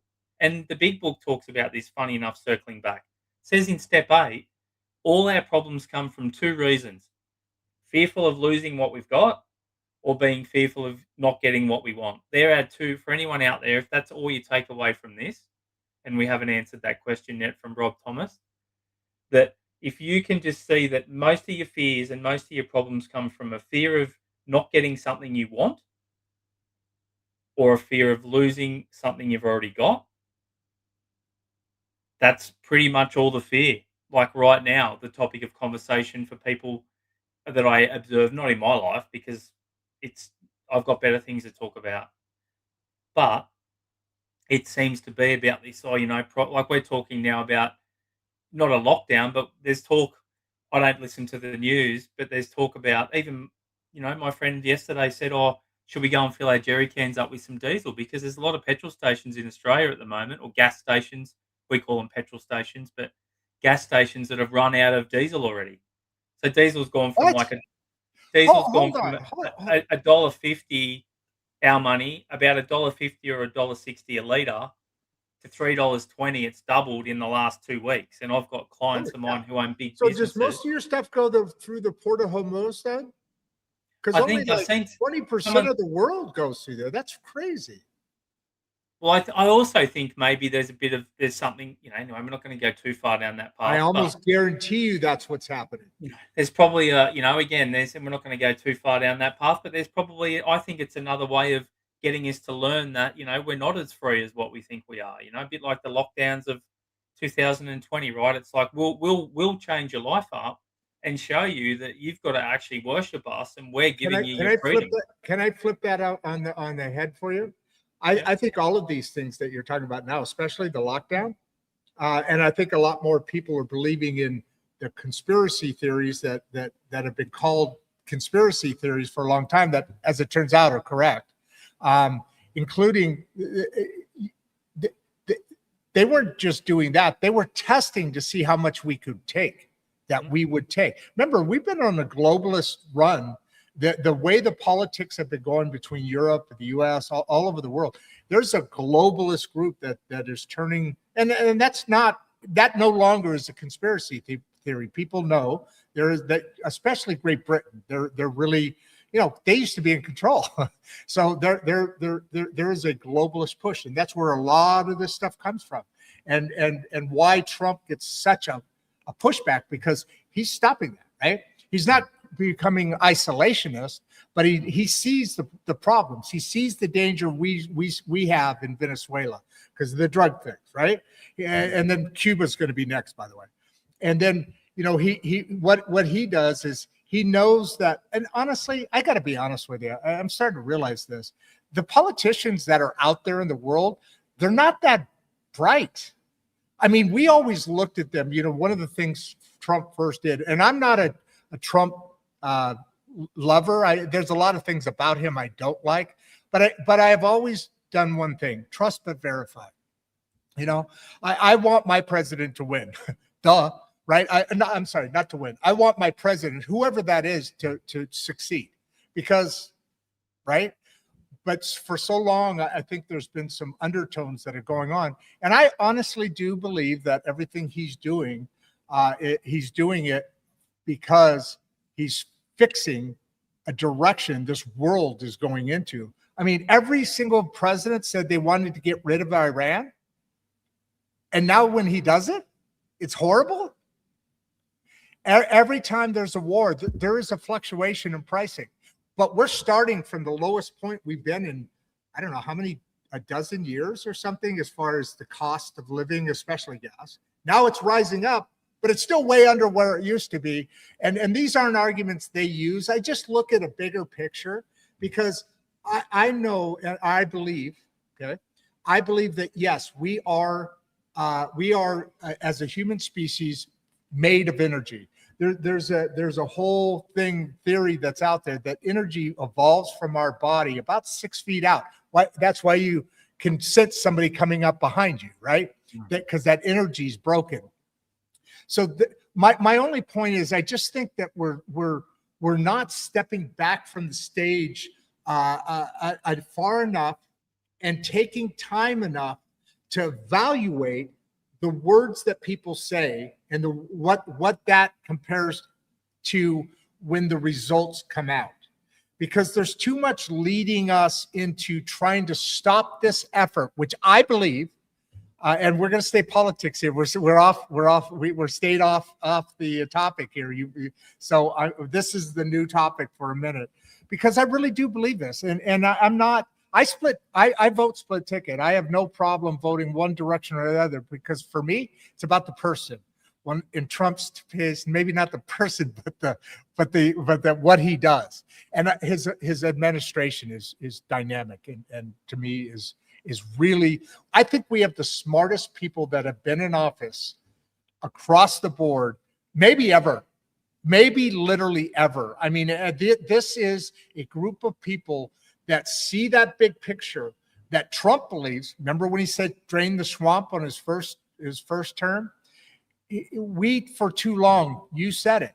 They want us to. We have always admired movie stars and politicians. They're something different. Well, they're not.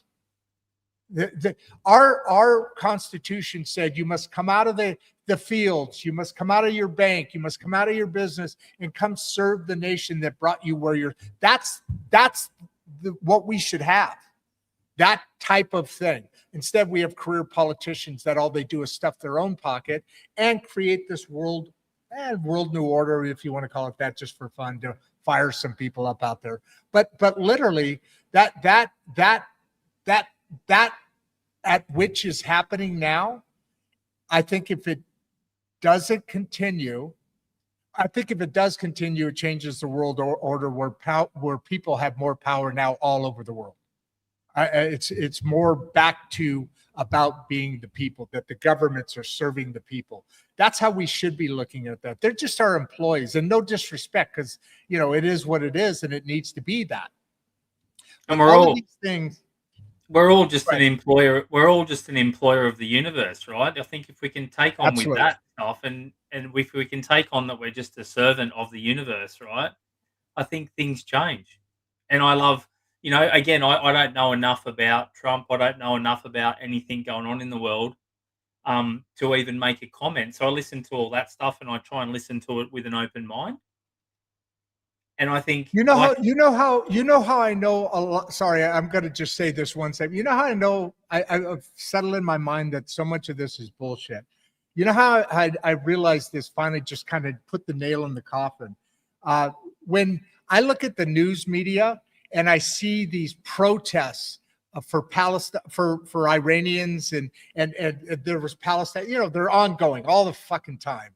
But when the protests started about the way Trump going into Iran, I looked at that and I'm going, CNN. You go to I watch all the channels because I have to. I like it because I get more a sense of truth. But when I started seeing Iranian people in Iran, and the people, well, more specifically, because they cut the internet, the Iranians that live here, that are actual Iranians. You go to any protest group, there's not a single freaking Iranian in the crowd. They just had one in Australia just a little bit ago, and there was an Iranian going up and down, and he ended up getting attacked by. So there's a lot of radical stuff going on. But when I saw that the Iranians are like, man, this is, and they're celebrating in the streets, and all that reality compared to the politics. That's when I say, okay, Trump is definitely doing something right, because you just start clicking off the numbers and then start comparing the facts versus the way people are saying things. Does that make sense? Leading. It makes sense, and it probably leads back into how I would answer Rob's question down there that we still haven't really answered. Yeah, we got to get to some of these questions, and we've only hit a couple of questions. My bad, dude. Go ahead. No, we don't know. Like, I love the Chinese farmer men on the horse parable, that we don't know. Like, we don't know how it's going. We like to believe that what we're doing is right, and we don't actually know. And for anyone out there, there's an amazing parable, and I'll give you the short version, that there's a Chinese farmer and he uses his horse to plow the field. And all of a sudden one day he wakes up and the horse has run away. And the neighbor comes running over, who's very dualistic in his thinking. This is us, right? This is most human beings. And he's like, oh, isn't that bad? Isn't that bad? The horse has run away. And the farmer virtually looks at him and says, could be good, could be bad, who knows? And then the next day they wake up and the horses come back, and it's brought back 3 other wild horses with it. And the neighbor comes running over. Isn't that good? Isn't that amazing? I can't believe how good that is. And the farmer simply says, I've heard this. Could be good, could be bad. Later that day, he's the farmer's son, who's 16 or 17, jumps on one of the new horses to break it in to use it for the farm, and the horse bucks him off, and the neighbour comes running over again. Oh, isn't that such bad news? You know, your son's just broke his leg. Could be good, could be bad, who knows? And then the final part of this little story is that then 2 days later, the army turns up and they go on a war and they're conscripting every single able-bodied man in the area, and they overturn his son because he's got a broken leg and he can't go. And the neighbour again comes running over, and again it's so what the more, you know, isn't that great? Isn't that amazing? And once again, Yep. the farmer looks at him and just says, "Could be good, could be bad. Who knows?" So in other words, I don't know. I believe that I don't know enough about, is this good? Is this bad? I don't know. You know, I'd love for Trump, if you're listening to this, I'm sure you are, because, you know, what else have you got better to do than listen to us? He's not very busy these days. If you're out there, I hope he is. Go ahead. don't just invade, don't just go to places where there's plenty of minerals and fucking oil. If you really want to put your money where your mouth is, go and fix up countries where there's nothing in it for you. This is one thing I'll say. I'm not political at all, but it's funny from where I sit. It's funny that there's always a problem with a country that's rich in fucking minerals or rich in oil. And I know I'm talking to probably 500 Americans right now who are passionate about that sort of stuff. And I just wish we could get, like, the universe and the world is going one way, right? This socialism, communism, capitalism, the universe is going one way. So everything in the world is going one way, and us fucking humans are going the other. Like, everything else in the world can live in harmony. I understand, you know, tigers will eat certain things and there's collateral damage, but the rest of the fucking world seems to be going one way, and we're fucking pushing back and going the other way, right? And I think that's what we've got to stop doing. We don't know what's right. You know, is that 100%? Like, I don't think any of us know, because what looks like, you know, like, again, the story of the caterpillar and turning into a butterfly, right? I'm probably sure you've heard this one, where when the caterpillar goes into the cocoon, it has no idea what's going to happen to it. If it knew that it was going to break down into like a black oozing mush before it reformed into a butterfly, it probably would never go in there. It would never form it, right? And when it breaks down, then when it grows back into a butterfly, it has to flap its wings for days and days and days and weeks and weeks and weeks to get strong enough to be able to fly when it comes out. Well, there's a parable that talks about a little boy coming along, and he hears this poor butterfly flapping its wings, and he opens the cocoon for it, and it falls out on the ground and dies because it hasn't gone through the process of flapping its wings. So that's how I try and look at the world, that I actually don't know enough. I'm not God. I'm not whatever we want to call it. I don't know enough. Is it good that we're going into Iran and sorting that out? I fucking don't know.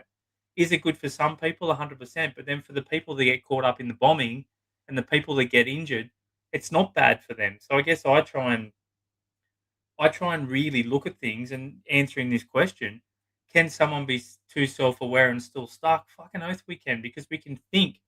You know, if I'm walking my dog on the beach and a fish washes up against on the water and I throw it back into the ocean because I think I'm doing the right thing for that poor fish, was there a pelican that was starving that was going to come down there and eat it, and I've just fucked with the ecosystem?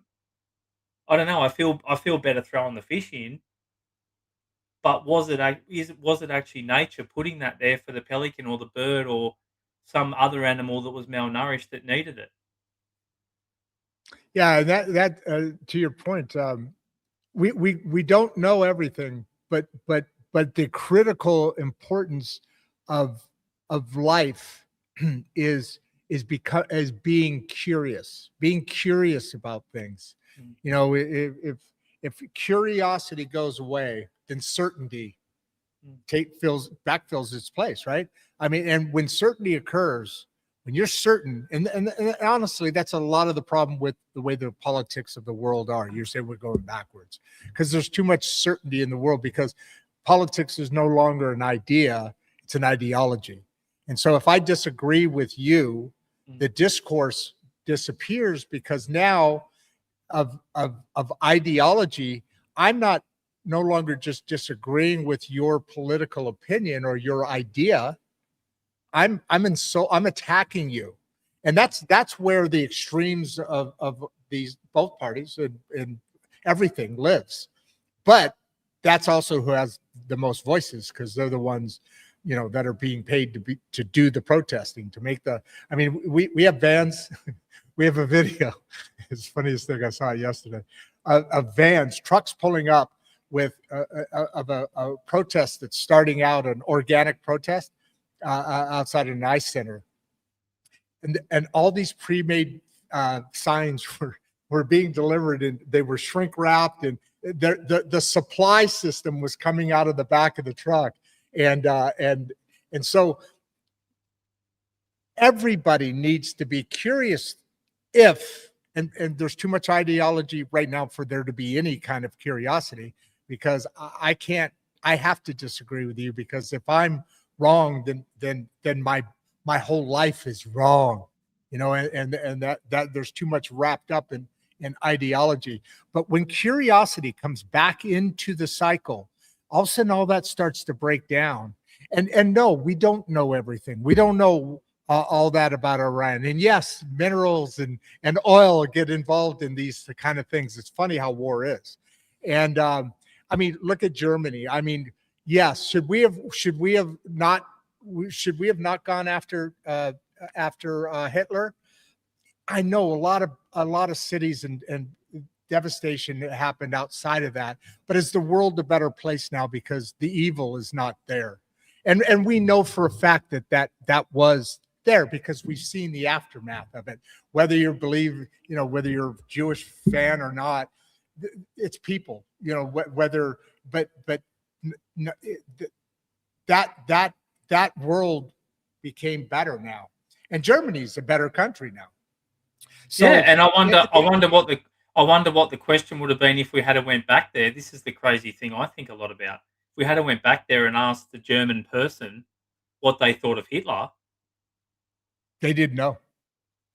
They probably would have been like us now, that he is saving our country, he is doing for us what we need. Yeah, but we don't have people burning. Hold on.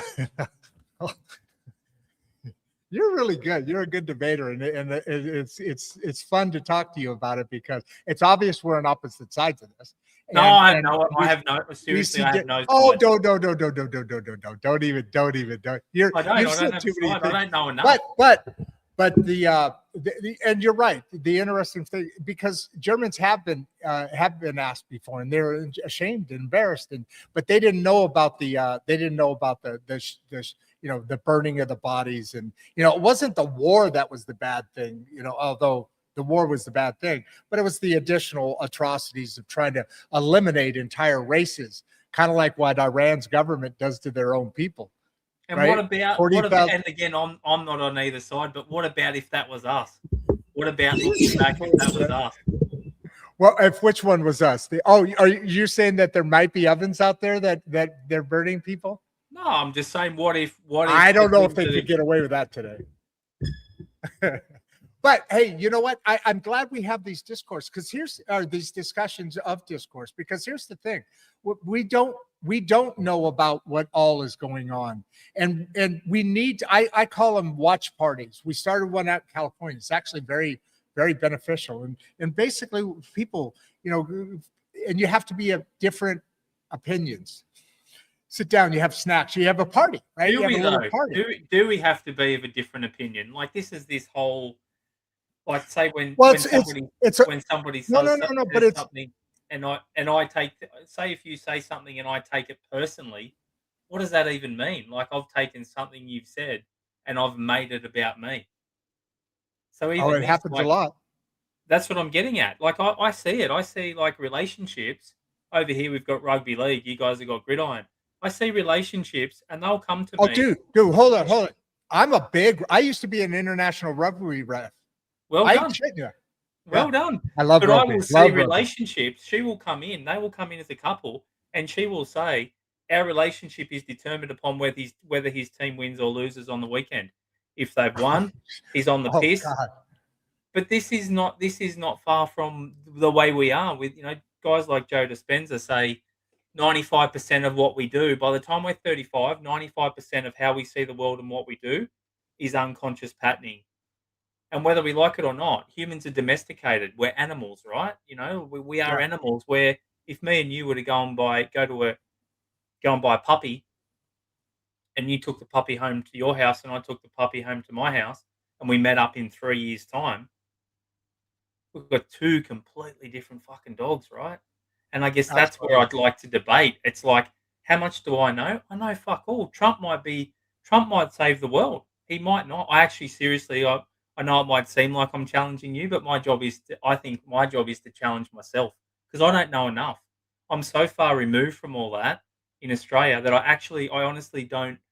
The only information I get from people, I honestly don't watch the news. The only information I get is people's views, and and that's not enough for me to make a decision on, right? And even if I did research it, if me and you set out now, if you said to me, God is real, and I'm going to prove to you that God is real, and I said to you, I'm an atheist, which I'm not, but if I said to you, I'm an atheist, and I'm going to prove to you why God doesn't exist, and this is the world we live in, and we had 2 years to collect all our data, and we had an unlimited amount of money, we would meet up in 2 years' time, and we would both be arguing with each other because of and this is quantum mechanics, right? This is quantum theory, but we see the world. We change the world by the way we see it. So we believe what we see because it serves us, and it's all unconscious, to the point where we would come back together, and I would be arguing why God wasn't real, and you would be showing me all this data of why God was real, and we'd leave with being angry at each other, thinking he's a fucking idiot. How can he not see this data I've got? So I really try and do, just if he felt like I was challenging you because I was from the other side, I'm not. I don't actually have a side. I really have the side of humanity and the individual person. Like I said about the fish, I'm connected to that fish that's flapping on the beach, and I want to throw it back in. Like my partner, she's 99% plant based, right? She doesn't eat meat, and she only eats a little bit of animal products, but she'll happily cook, stuff for me. And she doesn't push that view onto anybody at all. She wouldn't class herself as a label as being a vegan or anything like that, because she doesn't feel the need to have a label. For her, she does what she does because it makes her feel okay. And I think if we got to a better place in the world, and I suppose this answers this question: is avoidance always unconscious or sometimes intentional? Yes. 2% of the world, 2% of the world are psychopathic, right? I know you've just moved that, but 2% of the world are psychopathic, and sorry. No, that's okay. Unfortunately for those guys, it is intentional, right? There is no empathy. It is intentional, but I think the biggest problem we've got is, I think we take things personally, like that person is intentional. I think sometimes it's intentional, but I really think most of the time we're unconscious of fucking what we're doing. I really do believe that we're unconscious of what we're doing. When I think when what we're doing, what does that mean? We're unconscious of what we're doing. Well, even when I wake up and I grab my coffee cup and I put, you're just doing it you're just going through the motions. Gotcha. Yeah, like when we're learning to drive a car, especially if we're learning to drive a manual or stick shift, I think you guys call them, every bit of energy, every bit of thought, coordination, everything goes into that. Fast forward 10 years and we could drive 3 hours and we're like, fuck, I don't remember going through that town. I hope that wasn't a red light back there. Like, fuck, how did I get here? That's what I'm talking about. And a bit like when we're talking and we get sidetracked. You see it in an AA share. It's probably a good place for it. Someone starts out, the next minute, they're fucking way out here and I don't even think they know where they are. And then you're sort of sitting there thinking, where the fuck's this person going? I think we lose ourselves pretty quickly as human beings. We do. I think we don't have enough. I like to use it like this. Being involved in your life. And yeah, there's certain muscle memories that makes car driving obviously different. You're white knuckling it for the first few weeks, right? Especially if you have my first car was a Volkswagen Bug, four stick drive. Let's not go there with Hitler's association with Volkswagen. Hey, Yeah, you know how much money Volkswagen made with Hitler. I mean, talk about, because they built all the equipment. I mean, primarily, I mean, they own Porsche. That's one of the wealthiest, probably one of the wealthiest companies in the world, man. Yeah. Yeah, big time association with Mr. Hitler there, or ex Mr. Hitler, I guess is the way to put it. How do we break the cycle of knowing?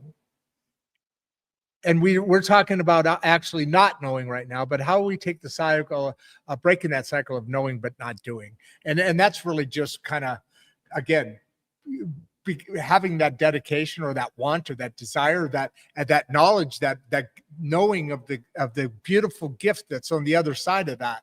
But how do we break that cycle? What's the best way to do that? Or I is there think multiple? almost flipping it. I think the knowing comes in the doing. If we go back to surfing or we come back to anything, I think Ooh, that I, oh yeah, I think the knowing is, I think we need a bit of both. This whole, if you look at the work of, say, Ian McGilchrist, and he talks about the left and right hemispheres of the brain and how it almost goes left, right, left. So the left starts and then the right comes in and then it goes back to the left. This is what's happening in our brain. And I think we've lost a lot of that when a thought comes through, you mean? when a thought comes through, but now we've become so No kidding.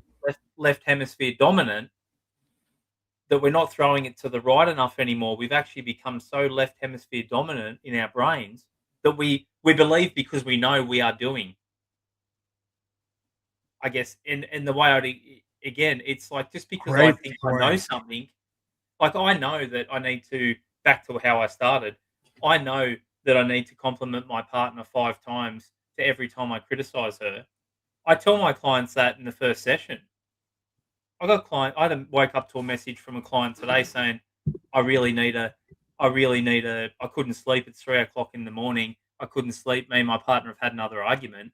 And can I see you can you find time for me today to have a chat? I'm in a really bad place. They've been coming for 3 years. They know all this shit.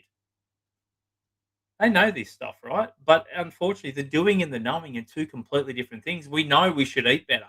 We know we shouldn't drink fucking alcohol as much as we do. Great We point. know we should get off the couch more, right? We know, everybody knows what they should do. How many people are out there doing it? Not that many, right? So in the doing becomes the knowing. So I think they have to go together. Yeah, we need the knowledge to understand, but I think we need the repetition and the practice to know. It's a bit like, if you had never eaten a banana before, and I was trying to explain to you what a banana tastes like.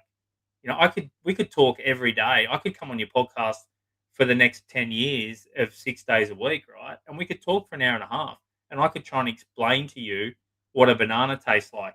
Oh, if they're a bit green, they're a bit harder, but if they've gone too far, they go brown and they're mushy and they're a bit pasty. And it doesn't matter how many times I told you, you would not have any fucking idea what a banana tastes like. Or if I just actually, got you one, if I just, on Uber Eats or whatever you've got over there, if I just ordered you a banana from the Yeah, supermarket ovaries. and had it dropped to your house, and you got online with me and you ate it and you were like, oh, you got it straight away. We've wasted 10 years of life explaining to you about what a banana tastes like.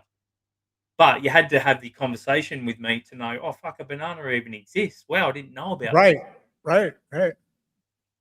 So let me ask you this. And I know the answer to this. I talked to you about the answer to this.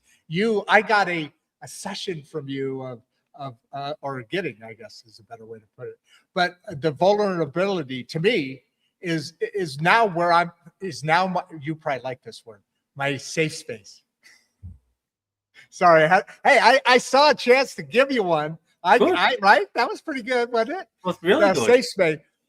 But my vulnerability is literally makes me a better person, and makes me and allows me to have a better life, because there's so much more to life that I didn't know about. And so anyway, why did you, Damien? I love your question, especially not against anybody else's, but I love this one because I think the vulnerability is actually comfortable now, where it was. I to the point, Yeah, I love before it. the breakdown, I would not have been able to be vulnerable or comfortable when being it after the break. So is that right? Is that somewhere in there? How you would answer him? Yeah, I think even if we look at psychologically what's going on in the body, vulnerability actually creates oxytocin, which is a chemical that makes us closer to the other person, which is why Oh. there's a lot of ethics around counselors and therapists and psychologists around Oh, get, yeah, yeah, yeah, yeah. getting struck off because I've got to be really careful when I'm with somebody. So does it feel safe? Fucking oath it does. I feel a lot safer. Like right now, I think the first 10 minutes of getting to know you, I was like, oh wow, who's this dude? Now we're in a point where like I forget the camera's even on, and I'm just being myself, and I don't give a fuck, and I probably won't even watch Right. this back because I'm like I don't want to change who I am. I'm who I am, and I've never listened to one of my podcasts back. I post them up, and someone said, "Oh shit, you had a really something happened in that one." I'm like, "Oh well, that's just the way it is, right? Bit like you unedited." So for me, if we Yeah. the original name of my book was going to be called "I'm Fucked, You're Fucked, Why Being Wrong Is Foreplay," because it Oh, when we admit fault and we become vulnerable. When I'm vulnerable with my partner, that's when I grow. That's when I so it I does didn't feel even think safe for about me. that. It does Yeah, feel I safe didn't for even me. think about that. It feels That's super so safe. much deeper. Go ahead. Go ahead. Sorry, I keep No, it talking at just the same feels time super as you. safe for me to be vulnerable. Yeah. But I will say the really strong point here is you can only be vulnerable with people that you trust. If I so on the weekend I had to go to a like a ball thing, like I don't even own a collared shirt, so I had to go and it's for my daughter. Had to go and buy a suit, and I was stoked because they were fucking half price, so I'd probably never wear it again. Now, I got married in a t-shirt and a hat, right, years ago to my previous partner and thongs, which I don't know what you guys flip flops. I don't know, like that's just on me, right? Thongs, sliders, or flip flops. There you go. So all of I those things, wear them like all the time. I'm a California dude. Me and you are a lot alike in that we are. aspect. Go ahead. So that I had to go there, and I that was hard for me because I was with my mom and my sister, and we have a lot of different views on life. Me and my sister, and again, family of origin stuff that we're not going to go into on here. That we grew up completely different. Birth order is a big thing. There's a book on my shelf here called "Behind All Those Ones" that I'm trying to advertise there, people for being a bit corny. That Hold on, you hold know, on, hold on, hold on, hold on. I'm going to remove myself. Go ahead and point at those. I'm also going to move over this how about contact there's one information. there just in case. How's that even better? Oh, there you go. While That's while we're on way better. while we're on this I like topic, that. I like Bar- that. Hey, do you have? Go ahead. Go ahead. Go ahead. Go ahead. Go ahead. Go ahead. Go ahead. Bali in Indonesia is like my second home, and there's a charity here for anyone there, Global Citizen. Okay. So 10% of all money from my book goes to these guys. They give wheelchairs, they give fresh water, they give. Contact information. Contact I'll, information. yeah, I'll give it to you. Global Village or Global Citizen Bali. So if anyone buys a book off me, 10% of not the profit, 10% of the actual book cost goes straight to these guys. And I started it off by donating $500 of my own money the other day, even though I That's hadn't awesome. really sold many books. Because funny enough, I did a post in this shirt, just a post to sell my book, not to promote these guys. And I woke up with 15,000 new followers, all from Indonesia, with like hundreds and hundreds of messages that I had to go through and put into ChatGTP to decipher because I wanted to respond to each one of them.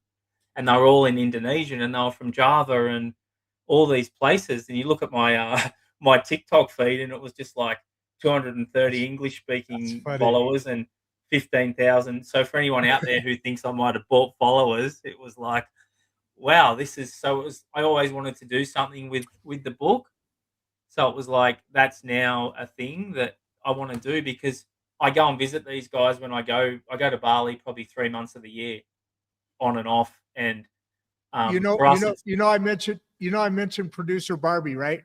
yeah, yeah, And I assume you do that for a reason that I actually know about.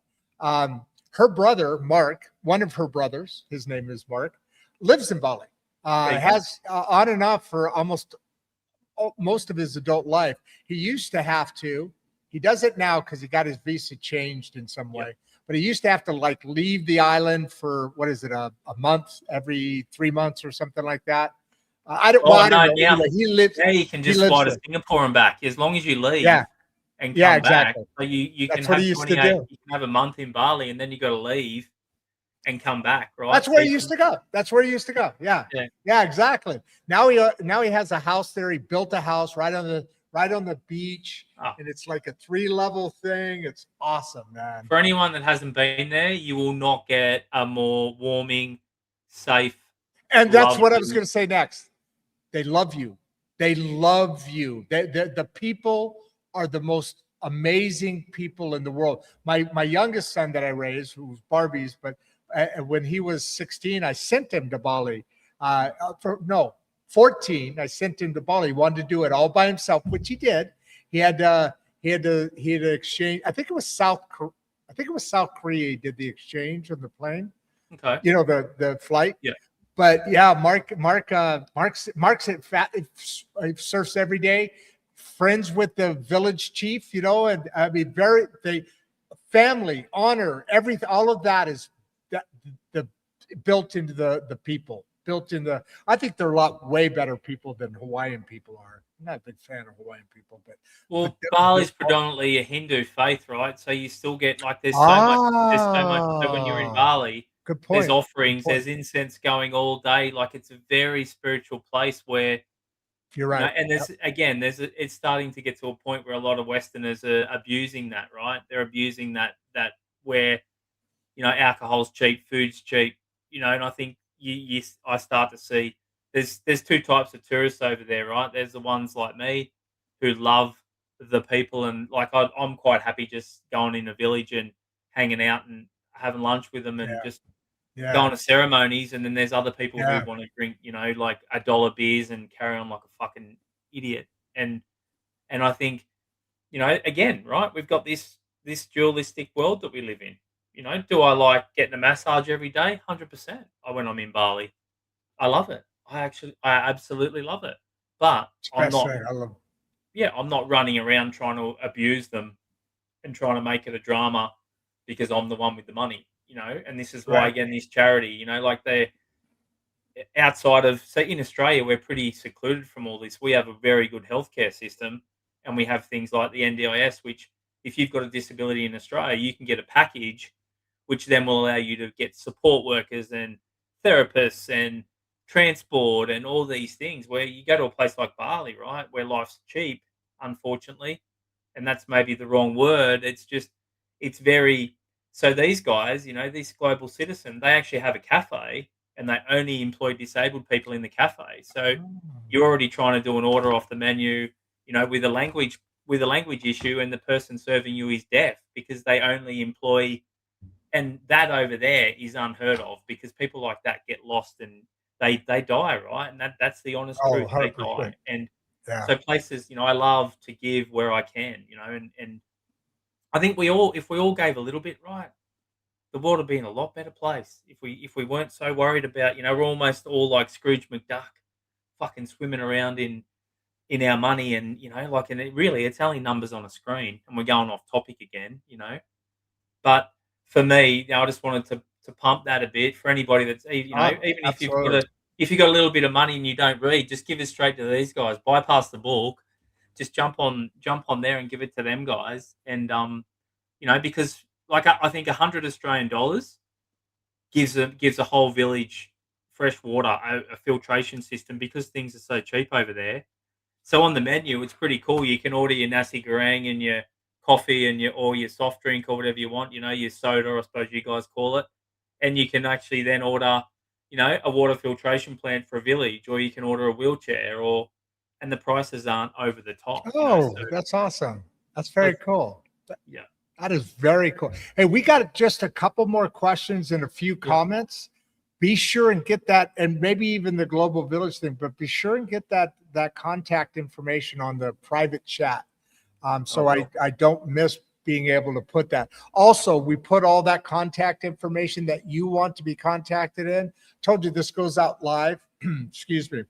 It's crazy. 2 hours and 15 minutes almost. We've been We're only just starting. I know. The other thing is that I want to be able to pass that information on whenever I'm going to do that. At some point, I'll jump off and put it into the comments, and also I'll be able to use that. I told you we go out live. We don't change or edit the video. I do a lot of social clips, and we do a lot of marketing for the episode before, so to speak, and then afterwards. But also afterwards, I'll come back and I'll change the description. I think I told you that earlier. Didn't I tell you that, or did I? You did tell me that. Yep. And that contact information will specifically which one you want to be contacted at. That'll go back into the description as well. So it's really valuable. So I like having that there. I see you put something in there. What role does shame? Now we've got a couple of questions still and some really great comments. I love it. What role does shame play in blocking real change? And that's an interesting question to me from Jim Carrey. We got a bunch of movie stars on today. I know. I can't believe it. Jim Carrey's here, one of my favorites. Hey, Jim. I love Jim Carrey. He's awesome. So what role does shame? What do you? Yeah. What is it? What role does shame play in blocking? I think it plays a lot. I think it plays. I think shame, because I see this a lot. It's almost like a double-edged sword. If we go back to the egocentricity or the black wolf inside of us, it's almost like. So this is the way I'd explain it. So the black wolf in me or the egocentricity says, things are going bad. You should kill yourself. Right? This is you know all about this. You've talked about that. You struggled with it. I've struggled with. I've had multiple breakdowns in my life. Multiple. I thought the getting sober was the hardest one, but it definitely wasn't. The one that hit me around mid-age, around 40. Around 40 was the one that took me really to the cleaners. And the problem is, what happens is, as we have a breakthrough or a penetration, as you spoke about, it tries to rebuild itself really quickly, and that's what causes the shame. So say I go and see a client, and it's happened to me that's tried to kill themselves, and then they're almost ashamed that they tried to kill themselves. And I'm like, look, let's try and step back from this a moment. The same voice, can you see there's a voice in your head? The same voice that told you it was a good idea to kill yourself now has ran around the back door, and now it's telling you should be a piece of shit, feel like a piece of shit for trying to kill yourself. It's the same voice. So the problem isn't you. The problem is the voice in your head. That's fascinating.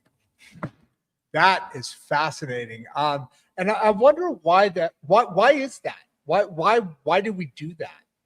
Because I think it's a protective mechanism. I think it comes from birth. Like the way I explain it in the book is when we're born, we've got these inbuilt protective mechanisms in our body or our feeling function that keep us safe. So when we get the flu or whatever we want to call it, our body knows, okay, let's put us into a fever. Sweat it out. If we eat food that's a bit off or a bit poisoned, our body will give us diarrhea and we'll try and get it out.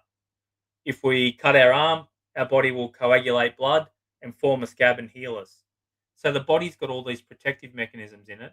Well, the psyche or the ego has it as well. It's inbuilt, and it's called the egocentricity. So when we're 3 years old, and I've got an instance of this where I can vaguely remember I used to love having cups of tea, and I think it was almost as a little kid, I wasn't the son that my father wanted, right? He wanted hunting and fishing and fighting, and I was always this person. And I remember I bought with my pocket money, I would have been about 4 years old, I bought a little plastic tea set. And when he came home from work, I wanted him to sit down and have a cup of tea with me. Well, that was the last thing a tradie was going to do. And it was almost more like, and I love my father now. He's still alive, right? And I love him for who he is. And funny enough, he loves me for who I am, right? But he was like, no son of mine's going to fucking have it. And almost shamed me because a bit like me with the food, right? If I want to be honest, with the food, you can't push that around your plate like that and separate it because it affects me. Because he's taking it personally. So then what happens is the ego knows this is too much for a 4-year-old child.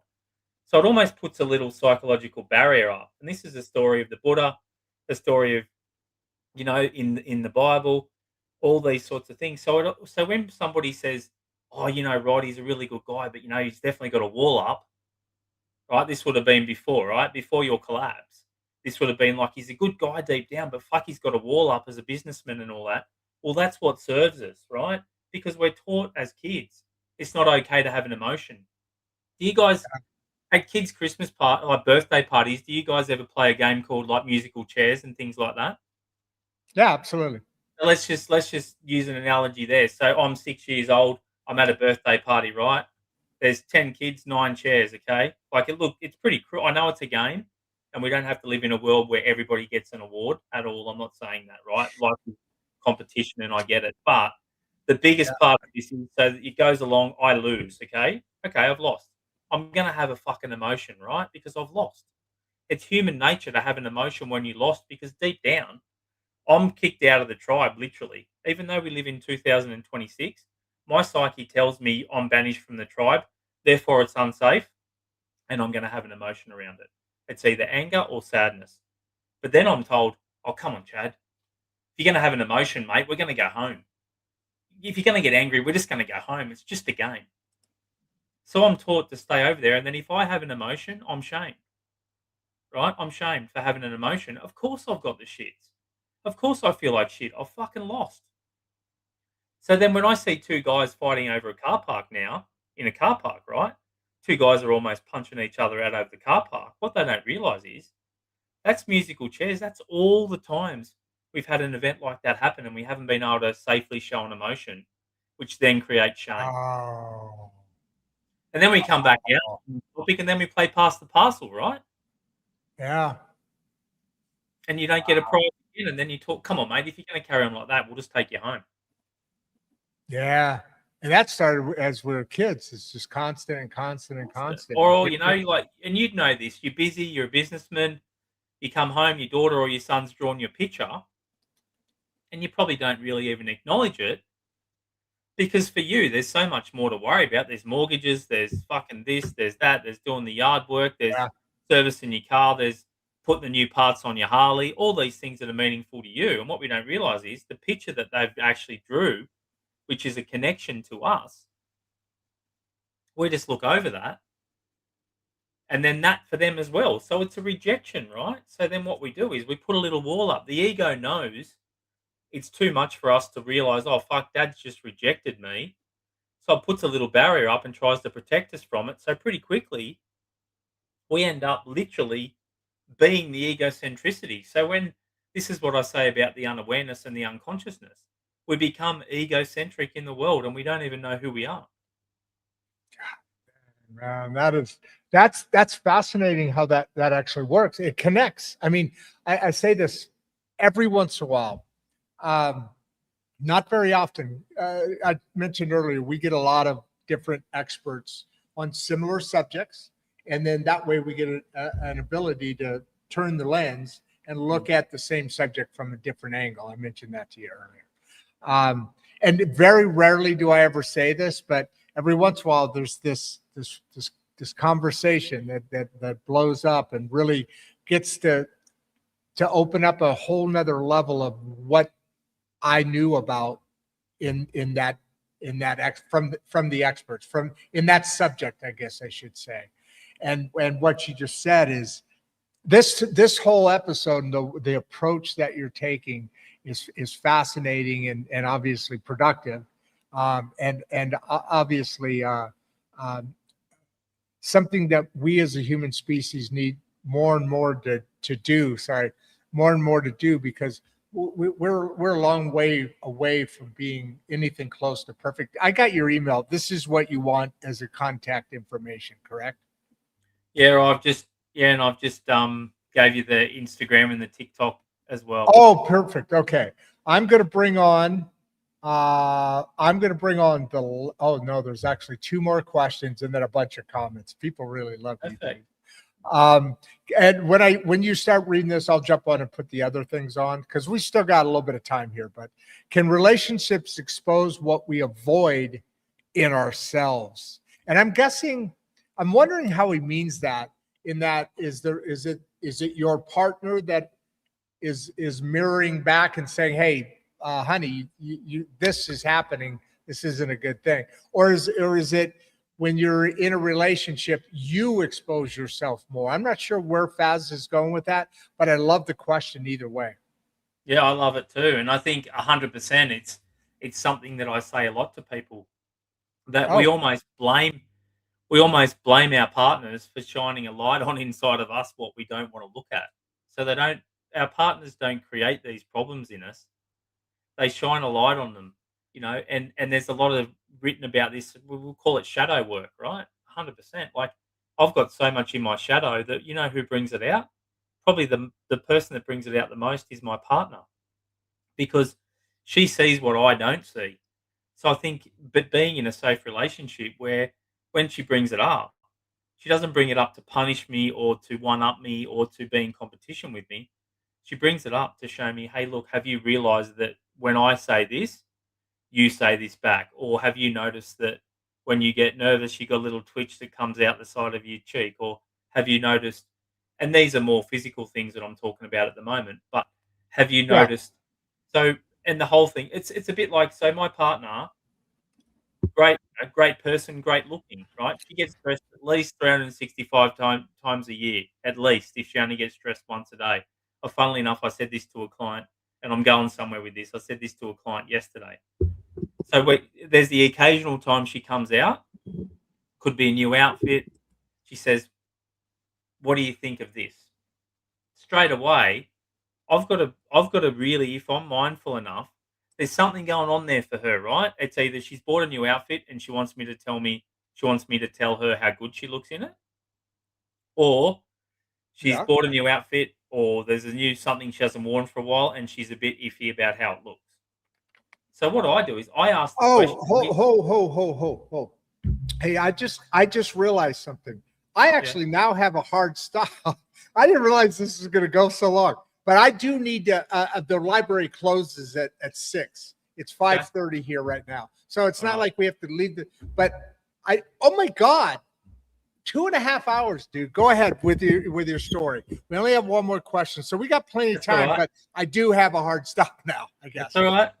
So I say to her, I ask her, and a lot of people would maybe get offended with this, but we're in a relationship where I'll smile and I'll say, is this one of those times where you need me to be a cheerleader and tell you how good it looks? Or do you want me to tell you my actual opinion?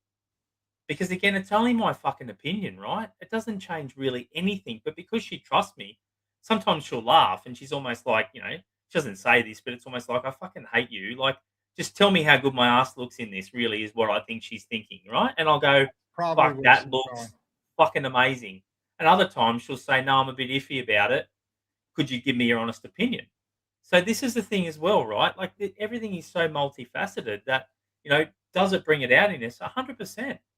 It's like, what do you think of this car I'm going to buy? Oh, I don't know how I feel about it. And then it's like, oh, but this is the reason why I should get it. And this is, can't you see, like, it's really good for the family for this. So where I'm going with this is, a lot of the time it does bring up those mirrors, right? It does. Alan de Botton, he's a pretty amazing dude and he's got a lot of stuff on YouTube. And he says, our partners, we believe that our partners have created these issues in us, but they've just shone a light on them. In other words, it's almost like, there's this out of a book in Scott Peck's book, The Road Less Traveled, and The Untethered Soul talks about the same sort of thing, where he says there's this policeman turns up and there's this guy and he's looking for his keys under this street light or street lamp. I don't know what you guys call them over there, but anyway, he's looking for his keys under there. And he says, "What are you doing, mate?" And the guy says, "I'm just looking for my car keys." And they look for half an hour. They're looking around. And then in the end, the policeman says to him, "Are you sure you lost them here?" And the guy says, "No, I didn't lose them here. I lost them over there, but it's way too scary and dark to look over there." Well, that's fucking life. That's us. We don't want our partners to point out what we can't see. And then we get angry. Oh my God, that was good. That was good. That was good. Yeah, and I couldn't agree with you more or less, or whatever the right way to put that is. And the unfortunate part about that is, while your children probably get more of the brunt of the negative parenting that you have, in the same respect, your partner's bringing something up that's probably valuable to you in your life, shining a light on it. You're actually shining a light on you, and that becomes a fight, which is unfortunately the way things sometimes go, right? How do I we see a get lot the of it. socially acceptable ones, though? Go ahead. Go ahead. You I see see a a lot lot of of them? it. So it's a bit stereotypical here. And, I know there's not only heterosexual relationships, but that's what I mainly see. And I'm going to say, so, the woman comes in and, the men and woman come in. And for anybody out there, don't think I'm sexist. I'm just showing you what I experience, maybe because of my style of therapy and who comes to me. But they come in and she's like, I wish he'd just be more open and share his emotions. And he's very unemotional. And in his world, he's like protecting her. He's been taught that, he protects the family from the emotions. And if they're stressed with money or work, he just swallows it up and just deals with it, right? So she wants the opposite. So then we work through it, and I might see them alone and see them together, and then all of a sudden we come in, and then she says, I say, so what happened? How'd this week go? And then he says, well, I came home on Wednesday, and I said to her, look, darling, I'm having a really shit day. I'm really angry. And then she quickly responds with, well, don't come home here with your fucking anger. Now I'm angry. So Mm, it's almost like she came to therapy because she wanted him to be more emotional and more connected, and then he learns to do it, and then he's vilified for it. And then I say, look, that's not okay, and I challenge, but I don't challenge. Or, another good instance of this is where I had a guy coming for about 6 months. He was rich. His wife was 20 years younger than him. He was a bit of a bully, in my opinion. He was probably a bit of the businessman type, right? right. And I have no anyway, but his wife had an affair because he was never home. He was always surfing, business trips, riding his bike. I can see a lot of myself without therapy in that, right? Without getting well in Yep. that lifestyle. So anyway, she had this affair. He didn't want to leave her only because when he came, because he didn't want to start again financially. He didn't actually like her and he didn't respect her, but he also didn't want to start again because he was on his fourth or fifth divorce, right? And he was too Mm, old in his 60s to start again. So he come, but what he didn't realize was, and I write this in the book, and for anyone out there, this is pretty blunt, so brace yourselves. So it almost just the whole session was him whinging about her being a slut and the fucking slut this, and she's done this, and I can't believe she did this, right? He was the victim to it. And I was yeah. slowly trying to pierce. If you want to use that, I like that term. I'm going to steal it. Pierce.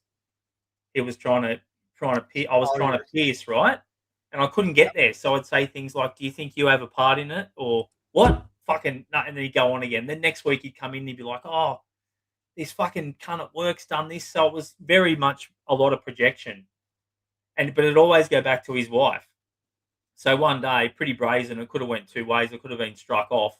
You could have seen me on the news of being struck off. But so he walks in, I think, how can I wake this guy up? I've tried the gentle flick in the water on him. I've tried the gentle pierce. I'm gonna have to hit him with the bucket of water. And thankfully, I told him this analogy multiple times because I had a feeling. I said, oh, some clients, I just can't get through to their real self, so I've got to throw a bucket of water on them. So he sort of, yeah, nodded as we do and smile. And this is exactly this question, right? Understanding. And then he comes in one day and I thought, fuck, I'm going to hit him with this bucket of water before he can start. So he comes in, he sits down, and I lean forward close to him and I say, so how's the slut this week? And I don't know his wife, right? I've never met her. I can't even remember her name because he's called her the slut for so long because of his hurt. Right. And he just looks at me like you did. And he doesn't know whether to punch me or cry and he was just shocked. I literally did metaphorically hit him with the bucket of water. And he's just That's like, awesome. the fuck did you just say? And I said, I just was asking how the slut was this week. Like, what's she been up to this week? And That then is that was it, awesome. right? He changed. He changed. They got back together That is properly. He changed. He still comes to therapy now and he doesn't mind me telling this story because I won't use his name. But for him, he needed the bucket of water because up until then, and then he really realized, fuck, well, yeah, it wasn't about the sex. I wasn't giving her anything. I was almost like, yeah, well, I'm paying the bills and I'm giving you the money and I've given you a nice car to drive around, a nice house to live in. You should just be my servant and do what I fucking want you to do and not play up. But what she wanted out of the what she wanted out of the connection she found with another person was what we all want, connection, a right? connection. What we're getting here right now. Like I feel close to you. I don't know you until today. And I get off here and when I talk to my partner Sophia, we're like, fuck, I can feel it in my body, right? I had this amazing connection with this dude Rodd from America today. Like I'm so blessed to be able to do this. And that's what she was missing because he was fucked off all the time. You know, and this is something I say to a lot of men. You're living a single man's life in a relationship. And how do I know that? How do I know that, right? Because that was my last rock bottom. That was my last relationship. I climbed to the top of the mountain that the world told me. I paid off my house. I had my business. I had all the toys that I talked about, Harleys and drag cars and cars. I moved back to the coast from a city that I wanted to before 40. Had a pool, had everything I wanted, right? Money Yeah. in the bank, passive income. And then everyone around me is like, your life must be so fucking good. You've made it. You've made what we all want. And then I ended up, and and I don't regret it because we weren't anywhere near as aligned as what I am with my partner now. But then what unconsciously happened was, well, I guess you can probably guess, oh, I still don't feel okay. What's the only thing I haven't got? It must be you. Must be you. Must be my partner now that's making me unhappy because everything else in my life, money wise, lifestyle wise, everything I've got I want, and I still feel shit. So guess what? I must need to trade you in because you must be the problem because I've got everything else that everybody's told me that I need. So I pretty much ran out of that relationship pretty quickly because I thought, and I didn't leave her to go and find someone better, but I thought if I still feel like shit and I've got everything that everybody told me will make me happy, I've almost reached enlightenment in the way of the world, then it must be you. And we had a child, right? A 16-month-old child at the time, and it was a pretty shitty thing to do when I look back at it. But Yeah. that daughter, my daughter Zoe, and my ex-partner, I've made amends to her, and she's made amends for her part of it, and we have a pretty good relationship now, right? Like That's she good. sends me photos of my daughter. I see her a lot. I send her videos. Like we co-parent very well. I have a lot of respect for her as a mum. I don't know how she feels about me. There's probably still a bit of pain because would I go back and do that now? No. Was that a big turning point for who I am now? Yes. So unfortunately, a lot of these things, she that shined a light on me, and it was my therapist who's a lot like me, who was so fucking hard. He'd say, like, you got exactly what you asked for, Chad. And I'll be like, what? What? How dare you say that I'm in pain? And he's like, you got exactly what you asked for, and this is his whole narcissistic movement. I'm pretty provocative in my comments, right? It's like, I'll show you. I'm using the American guy because there's this guy that now that I've commented on his post, he comes up on my Instagram so much I had to block him. Sorry, dude, and it was like, I'll show you 5 ways to deal with a narcissistic wife. And he's going through all this stuff and he's got thousands of followers and like all hundreds and thousands of comments and stuff. And I'm like, my question is, hey dude, my question I would ask you would be, why was she a good choice in the first place?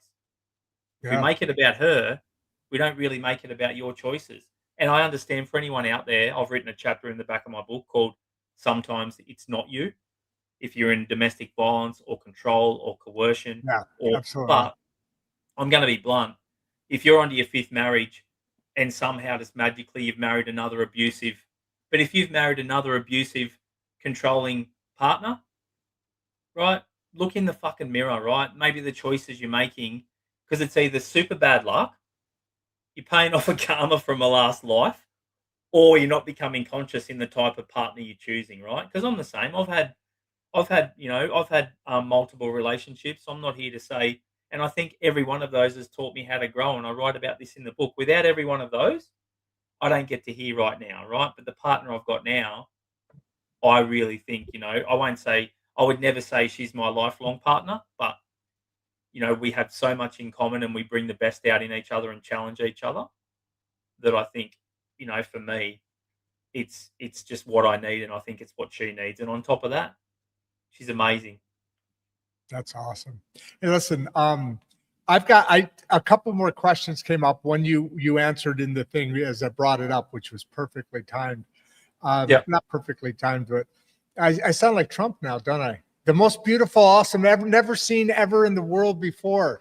This most beautiful bill, this most beautifully timed, never done ever better before in the world. So, but I'm getting very, very, very nervous because they are one of my sponsors on the show. Right. I've still got to do a closing monologue, and I've got a guy that I love chit chat with back and forth. We're gonna have to do another show, by the way, if that's okay with you. Yeah, 100%. Jeffrey, but here with Jeffrey, what I would like you to do, please, a very short one, Okay, very short.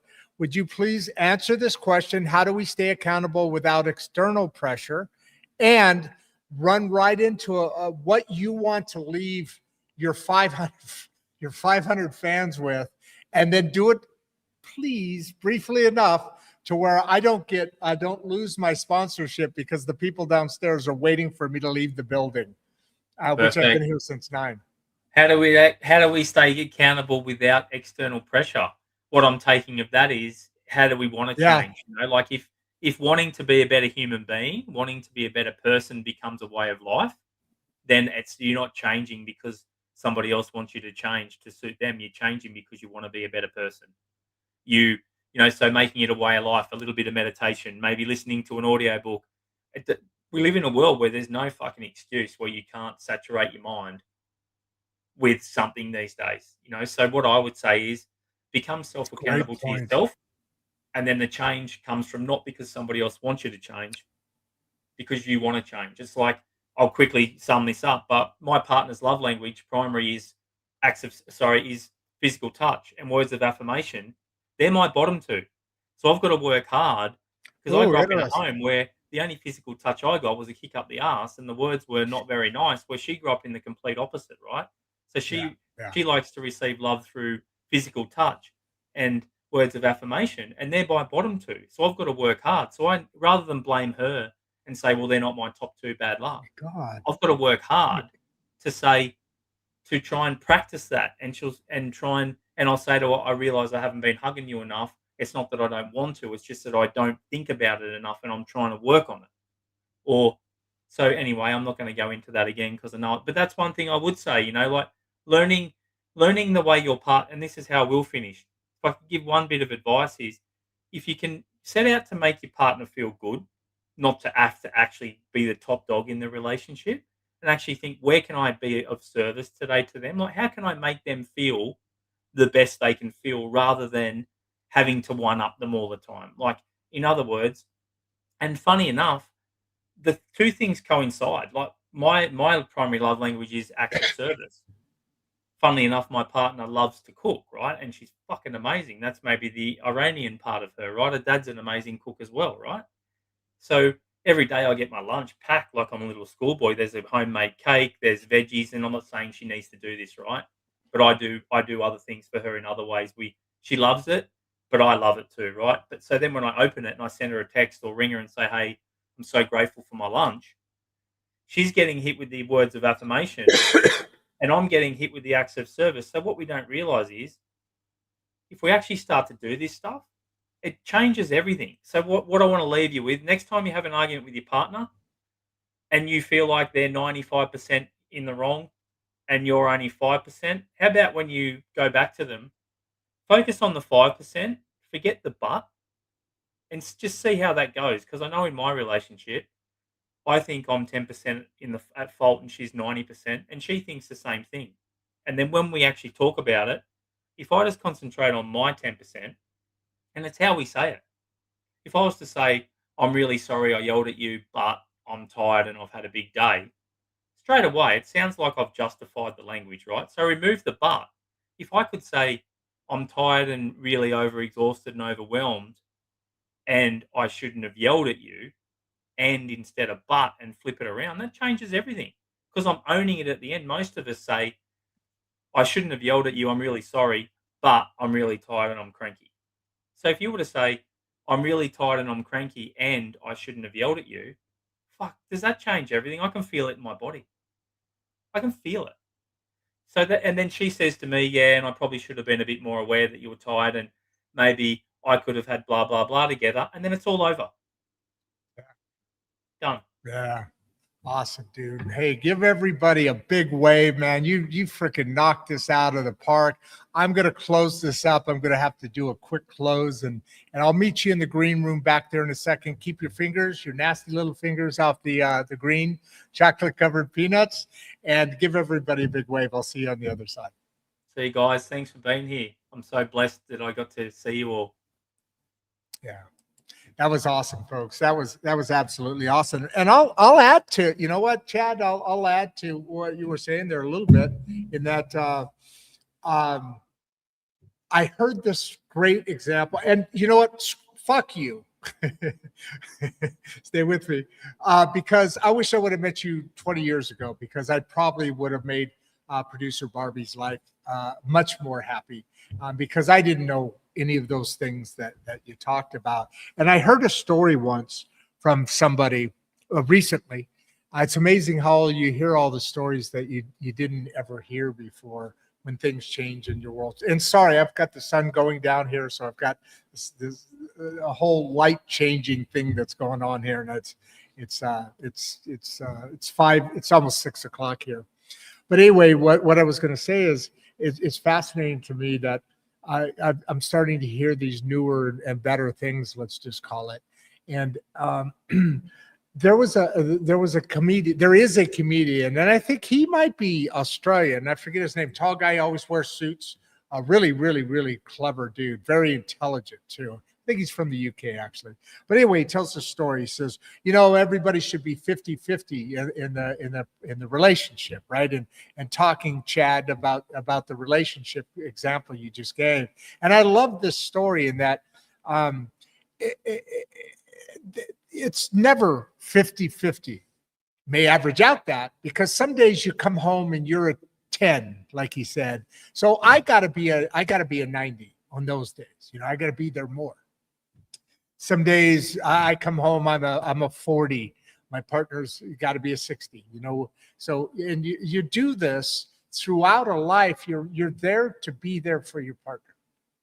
And so, yeah, it averages out maybe to 50-50, but each day is different. And you know what? If you stayed, literally, if you stayed with this conversation, something probably landed for you. I know it has for me.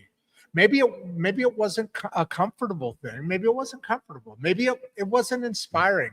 Maybe it didn't give you a clean checklist.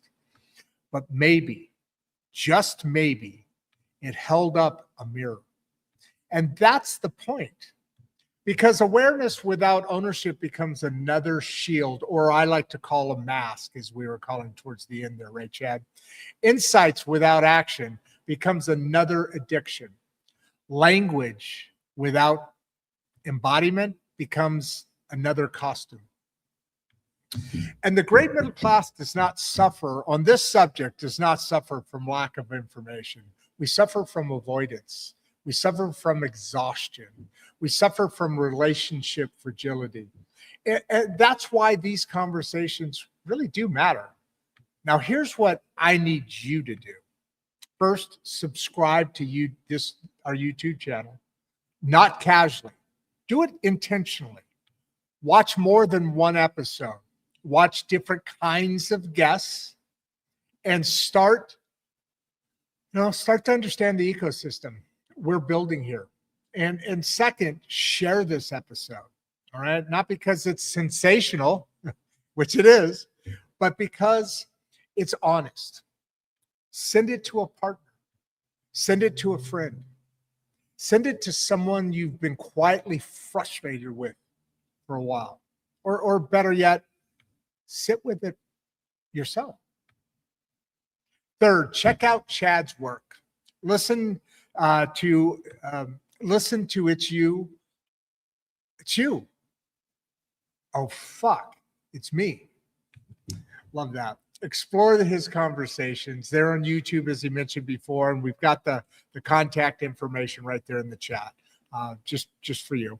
Notice where you have resistance. Okay, do this for yourself. Notice where you feel resistance. You know why? Because resistance is data. And finally, if you want to go deeper with us, join their Substack. We do them three releases a week. We have Monday Barbieisms, Wednesday is poems and pages. Sorry, I was getting really close. And then Friday we have the mic drop. Every Friday for the Substack. And those are where the longer form writing is. The weekly arcs go through those Substacks. Watch how these conversations tie together across health, systems, responsibility, and relational maturity. Because we are not building content. We're building capacity for families. for men independently, for women independently, for communities, for participation. Chad, thank you. Thank you so much for going to a territory that most people just talk around. Producer Barbie, as always, thank you for holding the frame. And to our audience, if you want comfort, there is plenty of places to find it. If you want growth, we'll see you next time on Insights and Before you leave, if you'd like to watch another one of the podcasts, click the first link in the description. We love having you here and we appreciate all your support. And with that, Producer Barbie and I are out. Come on, folks, let's do this. Be